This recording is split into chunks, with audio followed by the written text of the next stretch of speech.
8 ናቸው። እነሱን መጀመሪያ እንመዘግባቸዋለን። የመጀመሪያው እርከን ስያሜ እኔ ነኝ የሰጠዋቸው፣ ኮፒራይት የኔ ነው ማለት ሌላ ቦታ መጽሐፍ የሆነ ነገር አንብቤ ኮፒ ያደረኩት አይደለም። በራሴ በመጽሐፍ ቅዱስ ለማጥናት በማረገው ጥረት በሂደት ውስጥ የመጡልኝ ነገሮች ናቸው። እንደምታዩት 10 ዓመት በላይ አብረውኝ ቆይተዋል። እነዚህ ነገሮች አድገዋል ማለት ነው። ለብዙ ሰው አስጠንቻቸዋለሁ፣ ለብዙ ሰው ለማሳየት ሞክሬያለሁ። እኔ መጽሐፍ ቅዱስን ሳጠና በጣም የምታገለው እነዚህን እርከኖች ተከትዬ ነው ማለት ነው። ስለዚህ እነሱን እንመዘግባቸዋለን። የመጀመሪያው እርከን 1 የሚለው አንድ ቋንቋ አንድ መጽሐፍ ይባላል። እርከን 1 ላይ አንድ ቋንቋ አንድ መጽሐፍ። ስለዚህ ስንጀምር አንድ ቋንቋ ስንት መጽሐፍ እንይዛለን? አንድ መጽሐፍ። ስያሜውን በቀላሉ በቃ እርከን 1 ላይ አንድ ቋንቋ አንድ መጽሐፍ ብላችሁ ትይዙታላችሁ። እሱ ምን ማለት ነው እመጣለሁ። እርከን 2 ላይ አንድ ቋንቋ ብዙ መጽሐፍት ይመጣል። የመጀመሪያው እርከን ላይ ምን አለ? አንድ ቋንቋ አንድ መጽሐፍ። ሁለተኛው እርከን ላይ ደግሞ አንድ ቋንቋ ስንት መጽሐፍት? ብዙ መጽሐፍት እንጠቀማለን። ሶስተኛው እርከን ላይ ብዙ ቋንቋ ብዙ መጽሐፍት እንጠቀማለን። አሁን ቋንቋው ሶስተኛው እርከን ላይ ሲደርስ ቋንቋው ራሱ ይበዛል ማለት ነው። ስለዚህ ሶስተኛው እርከን ብዙ ቋንቋ ብዙ መጽሐፍት ይወስዳል ማለት ነው። አራተኛው እርከን ላይ ስንደርስ መዛግብተ ቃላትን መጠቀም እንላለን። እነሱን አጫጭር ማብራሪያ ሰጣቸዋለሁ ከአንደኛው ውጪ ማለት ነው። የአንደኛውን ግን ዝርዝር ነጥብ ለማስያዝ ሶስተኛው ብዙ ቋንቋ ብዙ መጽሐፍት፣ ብዙ ቋንቋዎች ብዙ መጽሐፍት። ስለዚህ እዚህ እርከን ላይ ስንደርስ ብዙ ቋንቋዎች እንጠቀማለን። እንደገና ደግሞ ስንት መጽሐፍት እንጠቀማለን? ብዙ ቋንቋዎች ብዙ መጽሐፍት እንጠቀም። ከአንድ ቋንቋ እንወጣለን ማለት ነው። እርከን 3 ላይ ስንደርስ እርከን 4 ላይ መዛግብተ ቃላትን የመጠቀም ስራ እንጀምራለን። እርከን 5 ላይ የመጽሐፍ ቅዱስ አተረጓጉም ዘዴዎችን የመጠቀም ዘዴዎች አሉ። በፈረንጅ ቋንቋ ሄርሜኔቲክስ የምንለው አሁን አለ፣ ሳይንስ ነው። በእኛም ደግሞ በአንድምታ ትርጓሜ ለምሳሌ አንድምታ እንዴት ነው የሚተረጎም የሚለውን ሳይንሱን ማወቅ ማለት ነው። ራሱን አንድምታውን ሳይሆን ቀጥታ አንድም እያሉ ማጥናት ሳይሆን እንዴት ነው የተረጎሙት። ለምሳሌ ሀተታ ማለት ምን ማለት ነው? ታሪክ መጥቀስ ምን ማለት ነው? አብነት ማሳየት ምን ማለት ነው? መስበክ እዛ ውስጥ አንድምታ ውስጥ ስብከቶች አሉ። ለዚህ ማሳያ የሚሆን ነገር በፓወርፖይንት ማሳያቸው ነበር። ለምሳሌ ምዕራፍ 8ን አንዴ ቁጭ አድርገን መምህራን በአንድምታ ትርጓሜ ላይ እንዴት አነበቡት፣ እንዴት ተረጎሙት፣ እንዴት ሰበኩት፣ እንዴት አስታረቁት፣ ምንድነው ያደረጉ እዚህ ምዕራፍ 8 ቁጥር 1 እስከ ቁጥር 4 ድረስ ባለው ምን ቴክኒክ ነው የተጠቀሙ የሚለው ለይተነዋል። የተጠቀሟቸው እያንዳንዱን የትርጓሜ ስልቶች ማለት ነው። ልክ እነሱን ከሳይንሱ ልናመጣ እንችላለን፣ ከመምህራን ትርጓሜ ውስጥ ከትርጓሜ ውስጥ ልንቀዳቸው እንችላለን። እሱን መፈለግ አድካሚ ስራ ነው። አንዳንዴ ትንሽ እንትን ይፈልጋል፣ ትሬኒንግ ይፈልጋል። እሱን የተወሰነ ወይ ዛሬ ወይ ሌላ ቀን ላሳያችሁ ይችላል። 5ኛ ላይ ምንድነው የምናደርገው? የትርጉም ስልቶችን የትርጉም ዘዴዎችን መጠቀም፣ የትርጓሜ ዘዴዎችን መጠቀም 5ኛ ማለት ነው። 6ኛ መጽሐፍ ቅዱስን ለማብራራት የዘጋጁ መጽሐፍትን ምን ማድረግ? መጠቀም። አሁን ወደ ምን እንመዳለን ማለት ነው? መጽሐፍትን ወደ መጠቀም። ከዘዴ ወደ መጽሐፍት እንሄዳለን። ከመዝገበ ቃላት ወደ ዘዴ፣ ከዘዴ ደግሞ ወደ አጋዥ መጽሐፍትን መጠቀምና መምህራንን ወደ መጠየቅ እንሄዳለን። እርከን 6 ላይ ማብራሪያ መጽሐፍትን መጠቀምና መምህራንን መጠየቅ። እስካሁን ድረስ እርከን 5 ድረስ ብቻችንን መምጣት እንችላለን ማለት ነው። አሁን ባለንበት የትምህርት ደረጃ እንችላለን። ተማሪዎቹ 5ቱንም እርከኖች ብቻቸውን መምጣት ይችላሉ። አጫጭር ማብራሪያ ሰጣቸዋለሁ። 7ኛ መጽሐፍ ቅዱስ ለመጀመሪያ ጊዜ የተጻፈባቸውን ቀደምት ቋንቋዎች ማለትም ግሪከኛንና ዕብራይስጥን ተጠቅሞ ቸክ ማድረግ፣ እስካሁን ስንመጣ ያገኘነውን መረጃ ማጣራት ማለት ነው። ማመሳከር ማለት ነው። አሁን የመጨረሻው 7ኛው እርከን ላይ ምንድነው የምናደርግ? የማጣራት ስራ ነው የምንሰራ፣ እርግጠኛ የመሆን ስራ ነው የምንሰራ። 8ኛ 8 ነው የተናገረው መልሰዋለሁ። እሺ አንደኛው አንድ ቋንቋ አንድ መጽሐፍ፣ ሁለተኛው አንድ ቋንቋ ብዙ መጽሐፍት፣ ሶስተኛው ብዙ ቋንቋዎች ብዙ መጽሐፍት፣ አራተኛው መዛግብተ ቃላትን መጠቀም፣ አምስተኛው የመጽሐፍ ቅዱስ ትርጓሜ ዘዴዎችን መጠቀም፣ 6ኛ መጽሐፍ ቅዱስን ለማብራራት የተጻፉ መጽሐፍትንና የትርጓሜ መምህራንን መጠየቅ። እነሱ መጽሐፍትን መጠቀም መምህራንን መጠየቅ። ስንተኛው? 6ኛ። 7ኛ መጽሐፍ ቅዱስ ለመጀመሪያ ጊዜ የተጻፈባቸውን ቋንቋዎች ኦሪጂናል ላንጉጅ የሚባሉት ወይም ቢብሊካል ላንጉጅ የሚባሉት እነሱን ተጠቅሞ ማመሳከር፣ ቸክ ማድረግ፣ ማጣራት፣ የመጨረሻ ማጣራት ስራ መስራት። ይሄ ሰባተኛው ነው። ስምንተኛ እስካሁን ድረስ በጥናታችን የደረስንበትን መረጃ የሰበሰብነውን መረጃ ያጠናነውን ወይ ትምህርት ወይ ስብከት አድርጎ ማቅረብ። እነዚህ ስምንቱ ናቸው። የመጨረሻው ምንድነው የሚሆነው? ወይ ትምህርት እናደርገዋለን እንወስናለን። ስምንተኛው ላይ ስንደርስ ሰባተኛውን ስንጨርስ አጣርተናል። ይሄ ትምህርት ቢሆን ምን ይሆናል? እንዴት አቀርበዋለሁ? ስብከት ቢሆን ምን ይሆናል? ምን ዘዴ ልጠቀም? እንዴት አቀርበዋለሁ? የሚል ሌላ ስራ ይመጣል ማለት ነው። የመጨረሻው ላይ አንዴ ልድገምላችሁ። ተመዘግቧቸውና በራሳችሁ ትግል ውስጥ ግቡ። ራሳችሁ ግቡ። አጫጭር ማብራሪያ እየጨመርኩ ነው። ከሁለት ጀምሮ የሚወጣ ማለት ነው። አንድ ላይ ተመልሼ እመጣለሁ። የመጀመሪያው እርከን አንድ ላይ ያለው አንድ ቋንቋ አንድ መጽሐፍ ነው። እርከን ሁለት ላይ አንድ ቋንቋ ስንት መጽሐፍ እንጠቀማለን? ብዙ መጽሐፍት እንጠቀማለን። ምን ማለት ነው ለሚለው የመረጥነው እርከን አንድ ላይ ስንጠቀምበት የነበረ ቋንቋ አለ። ከዛ ቋንቋውን ሳንቀይር ለምሳሌ ትግርኛ ነው ከሆነ እንጠቀም ነበር ትግርኛን፣ አማርኛ ከሆነ እንጠቀም ነበር አማርኛን፣ እንግሊዘኛ ከሆነ እንጠቀም እንግሊዘኛ፣ ኦሮምኛ ከነበረ ኦሮምኛን ሳንቀይር ግን ምን እንጨምራለን ማለት ነው? በዛ ቋንቋ የተጻፉ ብዙ መጽሐፍትን ማመሳከር እንጀምራለን ማለት ነው። እርከን ሁለት ላይ የማመሳከር ስራ ወደ ጎን ከአንድ በላይ መጽሐፍ ወደ ማንበብ እንሰራለን። እርከን አንድ ላይ ራሱ ብንጀምረው ምን ችግር አለ ልትሉ ትችላላችሁ። እሱን እነግራችኋለሁ። ለእናንተ ችግር ላይ ያመጣ ይችላል። ለምታስተምሯቸው ሰዎች የሚፈጥረውን ችግር ግን አሳያቸዋለሁ፣ ምን ችግር እንደሚያመጣ ማለት ነው።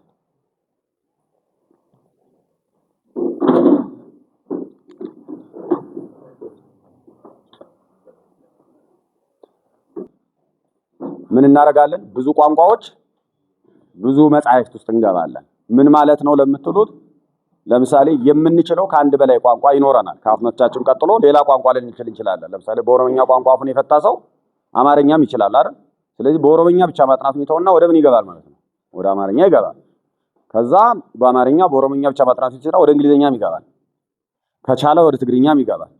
ለምሳሌ በኔ ኬዛው እንግሊዘኛ እጠቀማለሁ፣ ግዕዝ እጠቀማለሁ፣ አማርኛ እጠቀማለሁ፣ ግሪክ ማነው ትግርኛ እጠቀማለሁ። እነዚህን ቋንቋዎች ስለምችላቸው እጠቀማለሁ ማለት ነው። አሁን ይሄን ሳደርግ ምንድነው የማደርገው ማለት ነው? አራት ቋንቋዎች ተጠቅሜ አራት መጽሐፍት ጎኔ ላይ ተደረድራለሁ ማለት ነው። በአንዱ ቋንቋ በእንግሊዘኛ 10 መጽሐፍ ሊኖር ይችላል። እሱንም ቼክ አደርጋለሁ ማለት ነው። እየሰፋ ነው የሚሄደው፣ አድካሚ እየሆነ ነው የሚሄደው። እሱ ሂደት በጣም እንዴት እንደሚያደክምና ምን አይነት ትርጉም እንደሚሰጣቸው አሳያቸዋለሁ። ለሌላ ጊዜ እግዚአብሔር ከፈቀደ እናደርገዋለን። ወይም ደግሞ ይሄ መጽሐፍ ሆኖ ስለሚመጣ ታነቡታላችሁ። ወደ መጽሐፍ እየቀየርኩት ነው ማለት ነው። አሁን ሶስተኛው እርከን ላይ እዚህ ከደረስን በኋላ አራተኛ እርከን ላይ ምን እናደርጋለን? መዝገበ ቃላት መጠቀም እንጀምራለን። ለምንድነው መዛግብተ ቃላትን የምንጠቀመው? ቃላት ስናነብ ስናነጻጽር ስለሚያስቸግሩን መፍታት መቻል አለብን ማለት ነው። ለዚህ ማስታወሻ መዛግብተ ቃላት 3 አይነት ናቸው። ሁሌም ሲሆን ስትጠቀሙ 3 አይነት መዛግብተ ቃላት ነው ያለው። አንደኛው ሁለት አይነት መዝገበ ቃላት ነው ያለው። አንደኛው የቋንቋ መዝገበ ቃላት አሉ። ሁለተኛው ደግሞ የሙያ መዝገበ ቃላት አሉ። ለምሳሌ መጽሐፍ ቅዱስ መዝገበ ቃላት አለ አይደል? የመጽሐፍ ቅዱስ መዝገበ ቃላት የአማርኛ ቋንቋ መዝገበ ቃላት አይደለም። በአማርኛ ቋንቋ የተዘጋጀ የመጽሐፍ ቅዱስ መዝገበ ቃላት ነው። ግን የአለቃ ደስታ ወይም ደስታ ተክለወልድ የአማርኛ መዝገበ ቃላት ተብሎት ለአማርኛ ቋንቋ ነው። ቋንቋውን ነው የሚፈታ እንጂ ወደ ሌላ ነገር አይገባም። ስለዚህ የመጽሐፍ ቅዱስ መዝገበ ቃላቱ ምን ይባላል? የሙያ የትምህርት መዝገበ ቃላት ይባላል። የቋንቋ መዝገበ ቃላቱ ደግሞ እንደ አማርኛ መዝገበ ቃላት እንደ ኪዳነ ወልድ ክፍሌ አይነቶች የቋንቋ መዝገበ ቃላት ናቸው። ኪዳነ ወልድ ክፍሌ ይቀላቅላሉ፣ ያስገባሉ፣ ውስጥ የተወሰነ ሐሳቦችን፣ ቴዎሎጂዎችን፣ ሃይማኖቶችን ይከታሉ። ግን ጥርት ያለ ቋንቋው እንዲህ ነው የሚፈታ ብሎ ማለፍ ብቻ ነው የሚጠበቅበት የቋንቋ መዝገበ ቃላት ማለት ነው። አሁን እነዚህን እንዴት እንጠቀማለን? ራሱን የቻለ ስራ ነው፣ ሳይንስም ነው። በትምህርት ዓለም ፒኤችዲ ብትደርሱ እንኳን ማለት ነው ፒኤችዲ ሌቭል ብትደርሱ እንኳን መዛግብተ ቃላትን እንዴት ነው የምትጠቀም፣ እንዴት ነው የምትመርጣቸው፣ እንዴት ነው የምትገለገልባቸው የሚለው ሳይንስ አለው። ራሱን ችሎ ትምህርቱ ይሰጣል። ስለሚሰጥ ትምህርቱ እሱን ማጥናት ይጠበቅባቸዋል ማለት ነው። ስለዚህ አራተኛው ላይ ስትደርሱ ከፍተኛ እየከበደ ነው ይመጣ ማለት ነው። ከዛ አምስተኛ ስንደርስ ምንድነው የምናደርገው? ዘዴዎችን የትርጓሜ ስልቶችን ነው የምንጠቀም። አሁን የትርጓሜ ስልቶች ራሱን የቻለ ሳይንስ ነው። ውስብስብ ያለ ራሱን የቻለ ስራ ነው። መጀመሪያ እኔ በራሴ ጥረት ስታገል ከቆየው በኋላ ሳይንሱን ወደ ማጥናት ሲሄድ ነገሮቹን ቶሎ ደክምበት ስለነበረ ፈልገው ስለነበረ ቶሎ ነው የባነነው። ከዛ በኋላ በዛ ጉዳይ ላይ ብዙ መጽሐፎችን ለማንበብ ጽሁፎችን ለመጻፍ ስልጠናዎችን ለመስጠት እድል አገኘው። በዛ ምክንያት በጣም አሳደግኩት ማለት ነው። እዚህኛው እርከንም ላይ አምስተኛው እርከን ላይ ስንደርስ ማለት ነው። ስድስተኛው እርከን ላይ ምንድነው የምናደርገው? ማብራሪያ መጽሐፍትን ነው የምንወስደው። ለምሳሌ በእኛ አሁን ባለው ተጨባጭ ሁኔታ አንድምታ አለ። የአንድምታውን እናስገባዋለን ማለት ነው። እስከዚህ ድረስ አንድምታውን ማስገባት አንድ ሰው ላይጠበቅበት ይችላል። እያነበበ ሲመጣ መጀመሪያው ላይ ሲቸግረኝ ገና በአፍ መፍቻ ቋንቋዬ ወይም ሆነ ቋንቋ በአንድ ቋንቋ ሳጠና ባመጣውስ ትችላለህ። ግን የሚያመጣው ችግር አለው። የሚያመጣው ችግር ምንድነው? አንደኛ በአማርኛ ቋንቋ ይሄ አንድምታው የተጻፈበት ለብዙ ዓመታት የቆየ አማርኛ ነው አይደል? ይከብዳል። ሁለተኛ አንድምታው በብዙ መንገድ በጣም ያደገ ነው፣ የዳበረ ነው። ስለዚህ ምንድነው የሚያደርገው ማለት ነው? ዘሩን ሳታጠናው ወደ ምን ነው ይዞ የሚሄደው? ለዘር ጀማሪ ከሆነ አሁን አንድምታ እናንተ ተማሪ ስለሆነ ችግር ላይ ነው ይችላል። እኛ እኮ ዘሩን ማጥንተን ጨርሰን ትርጓሜውን አጥንተናል፣ ምስጢር አደለና ምናምን ትሉ ይችላል። ለእናንተ ሐሳቡ ለእናንተ ተራ ሊሆን ይችላል፣ እንግዳ ላይሆን ይችላል። ለምታስተምሯቸው ለምታሰለጥኗቸው ሰዎች እንግዳ እንዴት እንደሚሆን አሳያቸዋለሁ በኋላ ማለት ነው። እዚህ ጋር ስንደርስ ማብራሪያ አንድምታ ነው ስላለን ወይ ዮሐንስ አፈወርቅን ትርጓሜ ነው ስላለን ወይ ለምሳሌ ኤንሸንት ክርስቲያን አሁን ኤንሸንት ክርስቲያን ኮሜንታሪ አለኝ፣ ዮሐንስ አፈወርቅ አለኝ፣ አንድምታ አለኝ፣ ግዕዝ በግዕዙ አለኝ። የእንግሊዝኛ በጣም ብዙ ኮሜንታሪዎች አሉ በአሁኑ ሰዓት ላይ። አማርኛም ልክ እንደ መጋቢ አዲስ ስቡ አይነት የጻፏቸው አማርኛዎች አሉ አይደል? እነሱ ሁሉ ይገባሉ ማለት ነው። እስከዛ ድረስ ዘሩን በማጥናት በመዝገበ ቃላት በመጠቀም ዘዴ በማጥናት በዘዴ ራሳችን እየታገልን የመጣንበትን ነገር እናበስለዋለን። ማስታወሻ እያዝን ነው የምንመጣው። ከዛ በኋላ እኛ የሚያስቸግሩን ነገሮች እንዴት መምህራን ፈቱልን፣ መጻሕፍት እንዴት ፈቱልን ወደሚለው መጻሕፍትና መምህራን ወደ ማማከር 6ኛ እርከን እንገባለን። 7ኛ እርከን ላይ ጨርሰናል ማለት ነው። መምህራንን ጠይቀናል፣ ማብራሪያ መጻሕፍትን አንበናል፣ መዛግብተ ቃላትን ተጠቅመናል፣ ዘዴውን ተጠቅመናል፣ በቋንቋ አነጻጽረን ይሄ ሁሉ ታግለን ስንጨርስ የመጨረሻ የሰበሰብነው መረጃ የሚጣራው በምንድን ነው? የደረስንበት ግንዛቤ በምንድን ነው የሚጣራው? የመጨረሻው የግሪከኛና የዕብራይስጥ ቋንቋ ልዩነት የሚፈጥር ከሆነ ያስቸግረናል። እሱ እንዴት እንደሚመጣ አሳያቸዋለሁ፣ የተወሰነ ምልክት ማለት ነው። እንደዚህ አይነት ነገር የሚመጣበት ሰዓት ላይ ቀጥታ ወይ ግሪኩ ወይ ዕብራይስጡ ምን እንደሚል ማወቅ ይፈልጋል። አሁን ይሄንን 7ኛው እርከን ላይ ስትመጡ ለኛ የሚሰራ ሌላ ዘዴ እኔ እንትን ብያለሁ ማለት ነው። ሌላ ዘዴ አስቤያለሁኝ እና ብዙ ጊዜ እናገረዋለሁ። ይሄን ግሪክና ዕብራይስጥ የሚማራል እዚህ ኮርስ ትምህርቱ አለ። ግሪክና ዕብራይስጥ የለም አይደል? ከሌለ ሌላ ምን አማራጭ ሊኖር ይችላል ለሚለው ባጭሩ አሁን መጠቀም ትችላላችሁ። ግዴታ ስለሆነ እኔ እርከኑን ስሰራው እንዳለ ሳልፍበትም ራሴ ስሰራውም አጋጣሚ ሆኖ እድል አግኝቼው ግሪከኛና ዕብራይስጥ ኮርስ ለመውሰድ ስለቻልኩኝ በዛ ምክንያት አሁን የግሪከኛና ዕብራይስጦችን ቸክ ለማድረግ እድል አለኝ። ቴክኒካሊ ማለት በኮምፒውተር በሶፍትዌር እየታገሱ ማለት ነው። ኮምፒውተሮች ይሰራሉ፣ ስልኮች ይሰራሉ። አሁን እሱን ማሳየት እችላለሁ፣ ግን ጊዜ ስለሚወስድ አሁን አናረግም። ግን ምንድነው የምናረግ? እናጣራለን። ቋንቋንም በተመለከተ 3 ቋንቋዎች እንዳሉ መርሳት የለባችሁም። ካሁን ጥናት ስታረጉ ስትገለገሉም 3 ቋንቋዎች አሉ፣ 3 አይነት። የመጀመሪያዎቹ ቋንቋዎች የመጽሐፍ ቅዱስ ቋንቋዎች የሚባሉ አሉ። እነዚህ 2 ናቸው፣ ዕብራይስጥና ግሪክ ናቸው። ቢብሊካል ላንጉጅ የሚባሉ ማለት ነው። አሁን በመነገር ላይ አይደሉም፣ የሉም። የመጽሐፍ ቅዱስ ቋንቋዎች ናቸው። ማንም አይናገራቸውም። ቢናገሯቸውም ትንሽ ራቅ ባለ መንገድ ነው ግሪከኛውም ዕብራይስጡም የሚናገሯቸው። ቀጥሎ ያለው የቤተክርስቲያን ቋንቋዎች የሚባሉ አሉ፣ ሊተርጂካል ላንጉጅ የምንላቸው ማለት ነው። ሊተርጂካል ላንጉጅ ወይም የቤተክርስቲያን ቋንቋዎች ማለት ምን ማለት ነው? ለምሳሌ በእኛ ግዕዝ፣ በግብጾች ኮፕቲክ ቅብጥ የምንለው፣ በላቲን ራሱ ላቲን አለ። በሱርስት ለምሳሌ ሶሪያ ለሶሪያ ቤተክርስቲያን ሱርስት አለ። እንደዚህ አይነት ጥንታውያን አብያተ ክርስቲያናት ምን አላቸው? ህዝቡ ባይናገረውም እንኳን ምን አላቸው ማለት ነው? ሊተርጂካል ላንጉጅ አላቸው። ለግሪኮች ራሱ አሁንም ድረስ ግሪከኛ ሊተርጂካል ላንጉጅ ነው። የሚናገረው ህዝቡ ሌላ ነው፣ መጽሐፍ ቅዱስ የሚጠቀመው ሌላ ነው። ግን እነሱ ግሪከኛ የሀገሩ ቋንቋ ስለሆነ ይጠቀሙታል። ልክ እንደዚህ ሲሆኑ ምን ይባላሉ? እነዚህ ሊተርጂካል ላንጉጅ ናቸው፣ የቤተክርስቲያን ቋንቋዎች ናቸው። ቸርች ላንጉጅ ወይም የቤተክርስቲያን ቋንቋዎች ወይም የሥርዓት አምልኮት የትምህርት የጥንታዊት ቤተክርስቲያን ቋንቋዎች ተብለው ይመዘገባሉ። 3ኛው ደግሞ የህዝብ ቋንቋ ይባላል። የህዝብ ቋንቋ ማለት ልክ እንደ አማርኛ ማለት ነው፣ ልክ እንደ ኦሮምኛ ማለት ነው፣ ልክ እንደ ትግርኛ ማለት ነው፣ እንደ ጉራጌኛ ማለት ነው። እነዚህ ቋንቋዎች ህዝቡ እየተናገራቸው ስለሆነ የህዝብ ናቸው። ቤተክርስቲያን ቀጥታ ወደ ህዝቡ ስትሄድ በዚህ ቋንቋ ነው የምትሄደው። ህዝቡ ወደ ቤተክርስቲያን ሲመጣ በቤተክርስቲያን ቋንቋዎች ነው የሚመጣ። ህዝቡም ቤተክርስቲያንም ወደ መጽሐፍ ቅዱስ ሲሄዱ በየት ነው የሚሄዱት? በግሪከኛና ዕብራይስጥ ቋንቋ ነው የሚገናኙት። ኦሪጂናሊ ለማግኘት ካስፈለገ ማለት ነው። 3ቱም ቋንቋዎች አገልግሎት በጣም አስፈላጊ ናቸው። እዚህ ላይ ኮሜንት ሰጥቻችሁም አልፈው ማንም ሰው ግሪክና ዕብራይስጥ ሊርቀው ይችላል።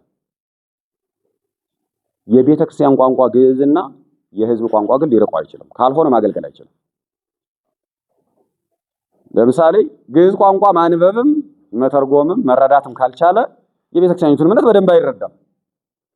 የቤተክርስቲያኒቱን እምነት ቋንቋውን ግዙም ቢችል እንኳን በህዝብ ቋንቋ መናገር ካልቻለ፣ ለምሳሌ በአማርኛ ቋንቋ ማስተማርና ማስረዳት ካልቻለ፣ በኦሮምኛ ቋንቋ ማስረዳትና ማስተማር ካልቻለ አገልግሎቱ ጎደሎ ነው የሚሆነው፣ ከፊል ነው የሚሆነው። ስለዚህ የህዝብን ቋንቋ መቻልና የቤተክርስቲያንን ጥንታዊ ቋንቋ መቻል ለኢትዮጵያ ቤተክርስቲያን አሁን ላለንባት ለምናገለግላት ቤተክርስቲያን ግዕዝንና የምናውቃቸውን የህዝብ ቋንቋ ኦሮምኛም ይሁን ትግርኛም ይሁን አማርኛ መቻል በደንብ መቻል ማለት መናገር እያልኩ አይደለም። በደንብ መቻል የግዴታ ነው ማለት ነው። አሁን እነዚህን ጨርሰዋል። መጨረሻ ላይ ምንድነው የምናደርግ? በዚህ ሂደት ሁሉ ማስታወሻ ስንመዘግብ ስለቆየን ስናጣራ ስለቆየን ማስታወሻ እንዴት ይያዛል ምናምን ራሱን የቻለ ትምህርት ስለሆነ አሁን አልመጣበትም። ማስታወሻ ግን መያዝ አለባችሁ። እነዚህ ሁሉ ሂደት ከጨረስን በኋላ የምንይዘው መረጃ አለን አይደል? መረጃውን እናደራጀዋለን። ያደራጀውን መረጃ እንረዳዋለን፣ ራሳችንን እናላምጠዋለን፣ ይገባናል። ከያዝነው በኋላ ከመጀመሪያ ጀምሮ ስናነብ እርከን 1 ጀምሮ ስናነብ እርከን 7 እስክንደርስ ድረስ የገባናል፣ የተቀረጸብናል፣ ውስጣችን የገባል። ሂደቱ በጣም ከፍተኛ የሚባል ትግል ስለሆነ ይቀርጸናል፣ ራሳችን ይለውጠናል። ከለወጠን በኋላ መጨረሻ ትምህርት ላድርገው ይሄን ነገር ወይስ ስብከት ላድርገው እንላለን። ልክ ይሄንን ቀለል ባለ ቋንቋ ለመረዳት እንጀራ ላድርገው ወይስ ገንፎ እንደማለት ነው። ያዘጋጀነውን እህል ተፈጭቷል አይደል? ከተፈጨ በኋላ ዱቄቱን እንጀራ የምናደርገው ከሆነ ማብካት አለብን። ቀጣይ ስቴፕ አለው። ከዛ ምን ሆነ አለበት? እርሾ ምናምን መጨመር አለበት። ከዛ ምን ሆነ አለበት? መጋገር አለበት። ምጣዱ ሁሉ ያስፈልጋል። ያ ሁሉ ሂደት አለ። እንጀራውን ራሱ ማዞር ልምድ ይፈልጋል። ገንፎ የምናደርገው ከሆነ ማብካት ምናምን አያስፈልግም፣ ማምጸጽ አያስፈልግም። በእለቱ ምን እናደርጋታለን ማለት ነው? እዛው እንሰራታለን። ልክ አሁን እንደዚህ እንለያለን ማለት ነው። ምግብን እንደምንለይ ትምህርትንና ስብከትን የመለየት ሴንስ የማድረግ ልማድ ሊኖረን ይገባል። አንድ ትምህርት የሚሆነው ምን ሲሆን ነው? አንድ ትምህርት ስብከት ስብከት ነው ወደሚለው ጎራ ወይም መደብ የሚመደበው ምን ሲሆን ነው የሚለውን መለየት አለባቸው። አሁን ጨርሻለሁ ይሄንን 8ቱን እርከኖች። እያንዳንዱ እርከን ራሱን የቻለ ትምህርት ነው። በጣም ብዙ ዘዴዎች በውስጡ አሉበት እያንዳንዱ እርከን ላይ ማለት ነው። ለምሳሌ ትምህርት ስታዘጋጅ መጀመሪያ የሚመጣው አንድ ሐሳብ፣ አንድ የተዘጋጀንበት ሂደት ትምህርት ነው ወይስ ስብከት ነው ወይስ ሁለቱንም መሆን ይችላል ብሎ መወሰን እንዴት ይቻላል የሚለው ራሱን የቻለ ስራ ነው። አንድን ያጠናነውን ነገር የደረስንበትን ነገር ትምህርት ነው ይሄስ ብሎ መወሰን ይችላል አንድ ሰው። ይሄ ስብከት ነው ብሎ መወሰን ይችላል። ሁለቱንም ማድረግ ይችላል፣ በሁለቱም ማዘጋጀዋለሁ ብሎ ሁለቱም ማድረግ ይችላል። ያ ማለት አንድን እህል ወይ ገንፎ ወይ እንጀራ እንደማድረግ ማለት ነው። የፈለገን ማድረግ እንችላለን አይደል? ገንፎ ነው እንጂ እንጀራ አልሆነም አይልም። እንጀራ ነው እንጂ ገንፎ አልሆነም አይልም እህሉ ማለት ነው። እሱ የኛ አቅም ነው፣ የኛ ሙያ ነው፣ የሙያ ችሎታ ጉዳይ ነው ማለት ነው። እሱ ድረስ መድረስ እንችላለን። ስለዚህ እርከን 1 ላይ እንመለስና ዘዴዎች ላስተምራችሁ ማለት ነው። ዘዴዎች ማለት ማንኛውንም ሰው ስትመሩት ማንበብ ስትመሩት ወይ ራሳችሁም እንደገና መጀመር ትችላላችሁ። አሁን ያላችሁበት ሌብል 8ኛው ጋር ደርሳችሁ ሊሆን ይችላል። እኔ ግን ወደ ኋላ እንመልሳችሁ። ሁሌ ይሄንን ልመዱ። ዜሮ ገብቶ መጀመርም ልመዱ። መኪና ማርሽ ዜሮ አስገብተን እንደገና ነው አለምን እናስነሳት። ልክ እንደዛ ልመዱ። እንቅስቃሴ ስናደርግ ትምህርት ደስ ይሄንም አውቀዋለሁ ይሄማ አዲስ ነገር አይደለም ማለትን ትተውና አሁን በቃ እንደ ተራ ምዕመን ምንም ነገር እንደማያውቅ ምዕመን ሃሁ ብሎ መጀመር እንዴት ይቻላል መጽሐፍ ቅዱስ ማነው የሚል ነው ማለምታችሁ። ለሁለት ምክንያቶች ነው ይሄንን ማረጋው። አንደኛ ራሳችሁን ማድረግ ብትችሉት ይጠቅማቸዋል። ተመልሳችሁ ያላለፋችሁበት ስለሆነ እኔም ያላለፉበት ነው ምክንያት ነው ወደ ኋላ እንድመለስ ያደረገኝ እንጂ እንደናንተ በአፍ መፍቻ ቋንቋ እያነበሁ አላደኩም። በአማርኛ እያነበሁ አይደለም ያደው። በግዕዝ ነው ማንበብ የለመድኩ። በግዕዝ አንብቤ ቋንቋውን አልችለውም አላውቀውም፣ ግን ማለት ለመድኩት። ያው ሁላችንም እንደምናረጋው። ከዛ ቅኔ ቤት ሄዱ። ከቅኔ ቤት በኋላ ቋንቋው ገባኝ። ቋንቋው ሲገባኝ እንደገና ትርጓሜ ያስፈልገ ትርጓሜ የተማርኩ እንደገና ተመልሼ ከህዝብ ጋር መቀላቀል ነበረብኝ። እንዴት ነው ከህዝብ ጋር መገናኝ ብዬ ማጥናት ሲጀምር፣ ስብከት መለማመድ ሲጀምር፣ ማስተማር ሲጀምር ዜሮ ተመልሼ በአፍ መፍቻ ቋንቋ ህዝቡ በሚናገረው እኔም በምናገረው በጋራ ቋንቋ ማጥናት ነበረብኝ። ስለዚህ ተመለሱ ማለት ነው። ስለዚህ ተመልሼ የሄድሁበትን ነው ማሳያችሁ ማለት ነው። ኦኬ ማስታወሻ ያዘው። አንድ ቋንቋ አንዷን ዘዴ አንዷን እርከን ዘዴዎች በውስጡ ያሉትን ዘዴዎች ነው ማስተናገር። አንድ ቋንቋ አንድ መጽሐፍ የሚባለውን እርከን አንድ ቋንቋ አንድ መጽሐፍ እርከን ነው፣ የጥናት እርከን ነው። የመጀመሪያው ደረጃ እርከን ነው። ስለዚህ ቋንቋው ምን መሆን አለበት? የመጀመሪያው ውሳኔያችን ይሄንን ነው። ቋንቋው የትኛው ቋንቋ መሆን ይችላል የሚል ነው። የኔን እነግራቸዋለሁ። እስኪ እናንተ አንድ ቋንቋ አንድ መጽሐፍ ይዞ አንድ መጽሐፍ ለምሳሌ ይሄ ያለኝ እኔ ይሄ መጽሐፍ ቅዱስ ብቻ ነው ያለኝ። ይሄን መጽሐፍ ቅዱስ ብቻ ይዤ በአንድ ቋንቋ ይሄን መጽሐፍ ቅዱስ ማንበብ ብፈልግ የትኛው ቋንቋ መሆን ይችላል? ለሁሉም የሚሰራ አንድ ቃል መጠቀም እንችላለን። ከዛ ለኔ ሲበትነው ይሄ ይሆናል፣ ለሱ ሲበትነው ይሄ ይሆናል እንባባላለን። ችግር የለም። አንድ ቋንቋ አንድ መጽሐፍ ስንል የትኛው ቋንቋ ወይም ምን አይነት ቋንቋ መሆን ይችላል? የግሪከኛ ቋንቋ መሆን ይችላል። አሁን ለምንድን ነው የማይሆነው? የግሪከኛ ቋንቋ ስንተኛው እርከን ላይ ነው የሚመጣው? ሰባተኛው እርከን ላይ ነው የሚመጣው። ስለዚህ መጀመሪያ ላይ ይመጣል እንዴ? አይመጣም። ልንጠቀመው የምንችልበት አስገዳጅ ነገር ቢፈጠር እንኳን አይቻልም፣ ይከብደናል ማለት ነው። መጨረሻ ላይም እንኳን ስለማይመጣ ምን እናደርጋለን መሰላችሁ? ግሪከኛ ዕብራይስጥ የማንችል ከሆነ ግዕዛችንን ማጣሪያ እናደርገዋለን። የመጨረሻው የኛ የቤተክርስቲያን ቋንቋ ግዕዝ አይደል? ግዕዛችንን ማጣሪያ እናደርጋለን። ልክ እንደ ዕብራይስጥ እንደ ግሪክ እንጠቀመዋለን። ግዕዙ ምን ይላል? የቤተክርስቲያን ቋንቋ ስለሆነ የቤተክርስቲያን ትምህርት ስለሆነ እምነታችን የቆየው በዚህ ስለሆነ ሌሎች ሊያፋልሱ ይችላሉ። ግዕዛችን ግን ተጠብቋል። የምናምነው ቴክስት እሱ ነው። ስለዚህ ለግሪክ ለዕብራይስጥ ሩቅ ብንሆን እንኳን ግዕዛችን አለን፣ እሱን ቴክስት እንጠቀማለን። አሁን እዛ እስክንደርስ ድረስ በጣም ሩቅ ነው። አሁን ምን ቋንቋ መሆን ይችላል? የአፍ መፍቻ ቋንቋ መሆን ይችላል መጀመሪያ ማለት። ስለዚህ አሁን ሁላችሁንም የምጠይቃችሁ ከዚህ በኋላ ምንድነው ግዕዝ ብትችሉም እንግሊዘኛ ብትችሉም ሌላ ቋንቋ ብትችሉም የመጀመሪያ ስራችሁ የሚሆነው ምንድነው በምን ቋንቋ ነው አፌን የፈታሁት የሚለው ጥያቄ ነው ለእናንተ የሚመጣ። የጥናታችሁ መጀመሪያ የሚሆነው ይሄ ነው። አሁን እኔ እዚህ በቴክኒክ ዘዴ ሳስተምር ማንንም ሰው የምጠይቀው በምን ቋንቋ ነው አፍን የፈታ ነው። በኦሮምኛ ቋንቋ ከፈታ በኦሮምኛ ቋንቋ መጽሐፍ ቅዱስ አለ የለም ነው የምለው። አገውኛ ካለ በአገውኛ ቋንቋ አለ የለም፣ አማርኛ ካለ በአማርኛ ቋንቋ አለ የለም ወደሚለው ነው የምሄደው። አንድ ቋንቋ አንድ መጽሐፍ ያስፈልገዋል፣ እሱ ጋር እንዲገናኝ ነው የምፈልገው ማለት ነው። ያ ሰው ምዕመን ሊሆን ይችላል፣ አገልጋይ ሊሆን ይችላል፣ ችግር የለውም። ማንንም ሰው የፈለገው የመጽሐፍ መምህር ረጅም ዓመት ሲያስተምር የኖረ ቢሆን ጉዳይ አይደለም። ለዚህ ዘዴ ተመለስ ነው የምለው፣ ወደ ኋላ ማለት እንመለስ ነው የምለው ማለት። ተመልሰን ምንድነው የምናደርግ? ምዕመንን መምራት እንዴት ይቻላል? ምዕመንን ማስተማር እንዴት ይቻላል? ወጣቱን ማስተማር እንዴት ይቻላል? አሁን ሁሉም ሰው ግዕዝ ቋንቋ ሊማርልን ይችላል? ይችላል እንዴ? አይችልም። ካልቻለ እኛ ግዕዝ ቋንቋ መቻላችን ይጠቅማለሁ፣ ግን ሌላ ሰው ለመርዳት ደግሞ ሌላ ቋንቋ ማጥናት አለብን፣ በሌላ ቋንቋ መስራት አለብን። ህዝቡና እኛ ምን የምንልበት የምንገናኝበት ቋንቋ ያስፈልጋል። ያ ቋንቋ የሚመረጠው መጀመሪያ የአፍ መፍቻ ቋንቋ ነው ማለት ነው። ኦኬ፣ ለምን የአፍ መፍቻ ቋንቋ? ለምን ግዕዝ አይሆንም? ለምን ሁለተኛ ቋንቋ አፋችንን ከፈታንበት ሁለተኛ ቋንቋ ቀጥሎ ያለው ለምን አይሆንም? አይ የመጀመሪያ ጥያቄ ነው። አሁን ዘዴ አንድ ቋንቋ አንድ መጽሐፍ ስንመርጥ የትኛው ቋንቋ ይሁን የሚለውን ወሰነን ስንነሳ የአፍ መፍቻ ቋንቋ ይሆናል። ለምን የአፍ መፍቻ ቋንቋ ይሆናል?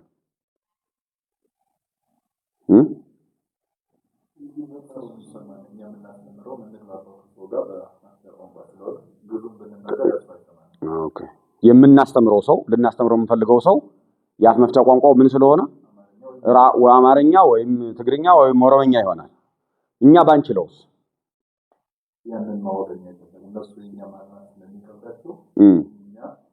እኛ የነሱን ማወቅ አለብን ተልቆ ስላለ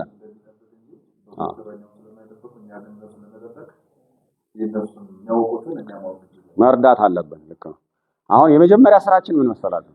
እኛ የምንፈልገው ሌሎችን ለመርዳት የሚለውን ነገር እናነሳለን። አሁን ለጊዜው ለራሳችን ለምን ለኛ ለምሳሌ ለምን አሁን እኔ የመጽሐፍ መምህራን ትኖራላችሁ፣ የጓ መምህራን ያቋቋም መምህራን ትኖራላችሁ አይደል? እዚህ እየሰማችሁኝ ያላችሁ ወደ ኋላ መልሼ ለምንድን ነው በአፍ መፍቻ ቋንቋ ማንበብ ጀምር ምን? ለምንድን ነው አንተን ራስ ለሌላ ሰው ለምን ቋንቋውን ግዕዝ ቋንቋ ስታነባ ይረዳል? exactly እሱን ነው የምፈልገው። ማንም ሰው ይሄን በደንብ አዳምጡ። ማንም ሰው ከሌላ ሰው ሐሳብ ለመቀበልም ሆነ ለሌላ ሰው ሐሳቡን ለመስጠት አፉን እንደፈታበት ቋንቋ የሚችለው የለውም። የፈለገውን PhD ለምን አይሰራበትም? አፍ የፈታንበት ቋንቋ ቃሉ ምን ይባላል መሰላችሁ? የእናት ቋንቋ ማዘር ታንግ ይባላል። የእናት ምንድነው? ቋንቋ ነው። እናታችንን ያወቅናትን ያህል ነው የምናውቀው ቋንቋ።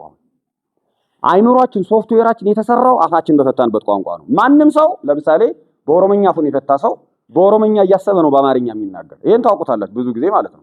በአማርኛ አፉን ያልፈታ ሰው ሴንስ እናደርገዋለን። ለምሳሌ እኔ በኦሮምኛ ትግርኛ ለምሳሌ ለምጃለሁ የተወሰነ፣ በአማርኛ እያሰብኩ ነው በትግርኛ የምናገር ማለት ነው። ከዛ ይታወቃል። መዋቅሩን ራሱ በአማርኛ መዋቅር ሰራዋለሁ። አሁን በፈረንጅ ቋንቋ ምን ይባላል? think in English and speak in English ይባላል። በእንግሊዘኛ አስብ እና በእንግሊዘኛ ተናገር፣ በእንግሊዘኛ አስብ በእንግሊዘኛም ተናገር። ለምንድን ነው ይሄ መርህ የመጣው? ብዙ ሰው ሁለተኛ ቋንቋ አድርጎ እንግሊዘኛን ሲያጠና አፉን በፈታበት ቋንቋ ያስባል። ከዛ ቀጥሎ ሲናገር ግን በእንግሊዘኛ ለመናገር ይሞክራል። አይምሮውና አፉ ምን ይላሉ ማለት ነው? ይራራቃሉ። ስለዚህ ይቸገራል ሐሳቡን ለመግለጽ። አፋችንን የፈታንበት ቋንቋ ይሄ በደንብ አዳምጡኝ። ለሌላ ሰው ሐሳብን ለመስጠትም ሆነ ከሌላ ሰው ሐሳብን ለመቀበል ምርጡ መሳሪያ አፋችንን የፈታንበት ቋንቋ ነው። ራሳችንን ለመግለጥም ሌላ ሰው ሐሳቡን ሲገልጥ ለመስማት በደንብ ለመረዳትም እንደ አፍ መፍቻ ቋንቋ በደንብ ባናውቀው እንኳን ሌላውን ቋንቋ እንደ ሌላው ቋንቋ በደንብ ባናውቀው እንኳን እንደ አፍ መፍቻ ቋንቋችን ለልባችን የቀረበ የለም፣ ለስሜታችን የቀረበ የለም። ሐሳባችን በቀላሉ የምንገልጥበት ቋንቋ ሊኖረን አይችልም። ስለዚህ ምንድነው ማድረግ ያለብን? መጀመሪያ የአፍ መፍቻ ቋንቋችን ምንድነው እናውቀዋለን። ይሄን ብዙ አስተማሪ አያስፈልግም፣ እንወስናለን። ኦኬ ፍልስፍናው ይሄ ከሆነ ሐሳቡ ይሄ ከሆነ ምክንያቱ ይሄ ከሆነ ከኋላ ያለው የአፍ መፍቻ ቋንቋ ለምን ተመረጠ ሲባል በአፍ መፍቻ ቋንቋዬ መጽሐፍ ቅዱስ ባይኖርስ? ሁለተኛ ጥያቄ መጣ። ለምሳሌ በኦሮምኛ አለ ግን አንደግፈውም፣ አሁን ያለውን ቨርዥን አንደግፈውም ኦሮምኛውን፣ ምክንያቱም ስህተት ስላለበት ማለት ነው። በኋላ እመጣላችኋለሁ በዛ ቋንቋ እንዴት ነው የምንመርጥ የሚለው። በትግርኛም አለ። ኦኬ እችላለሁ። እንደውም ጥሩ ነው። ሰማጅ ነው አይደል? ከተሰማው ጥሩ ነው። ያው ሲቆረጥ እንትን ብሏት ነው።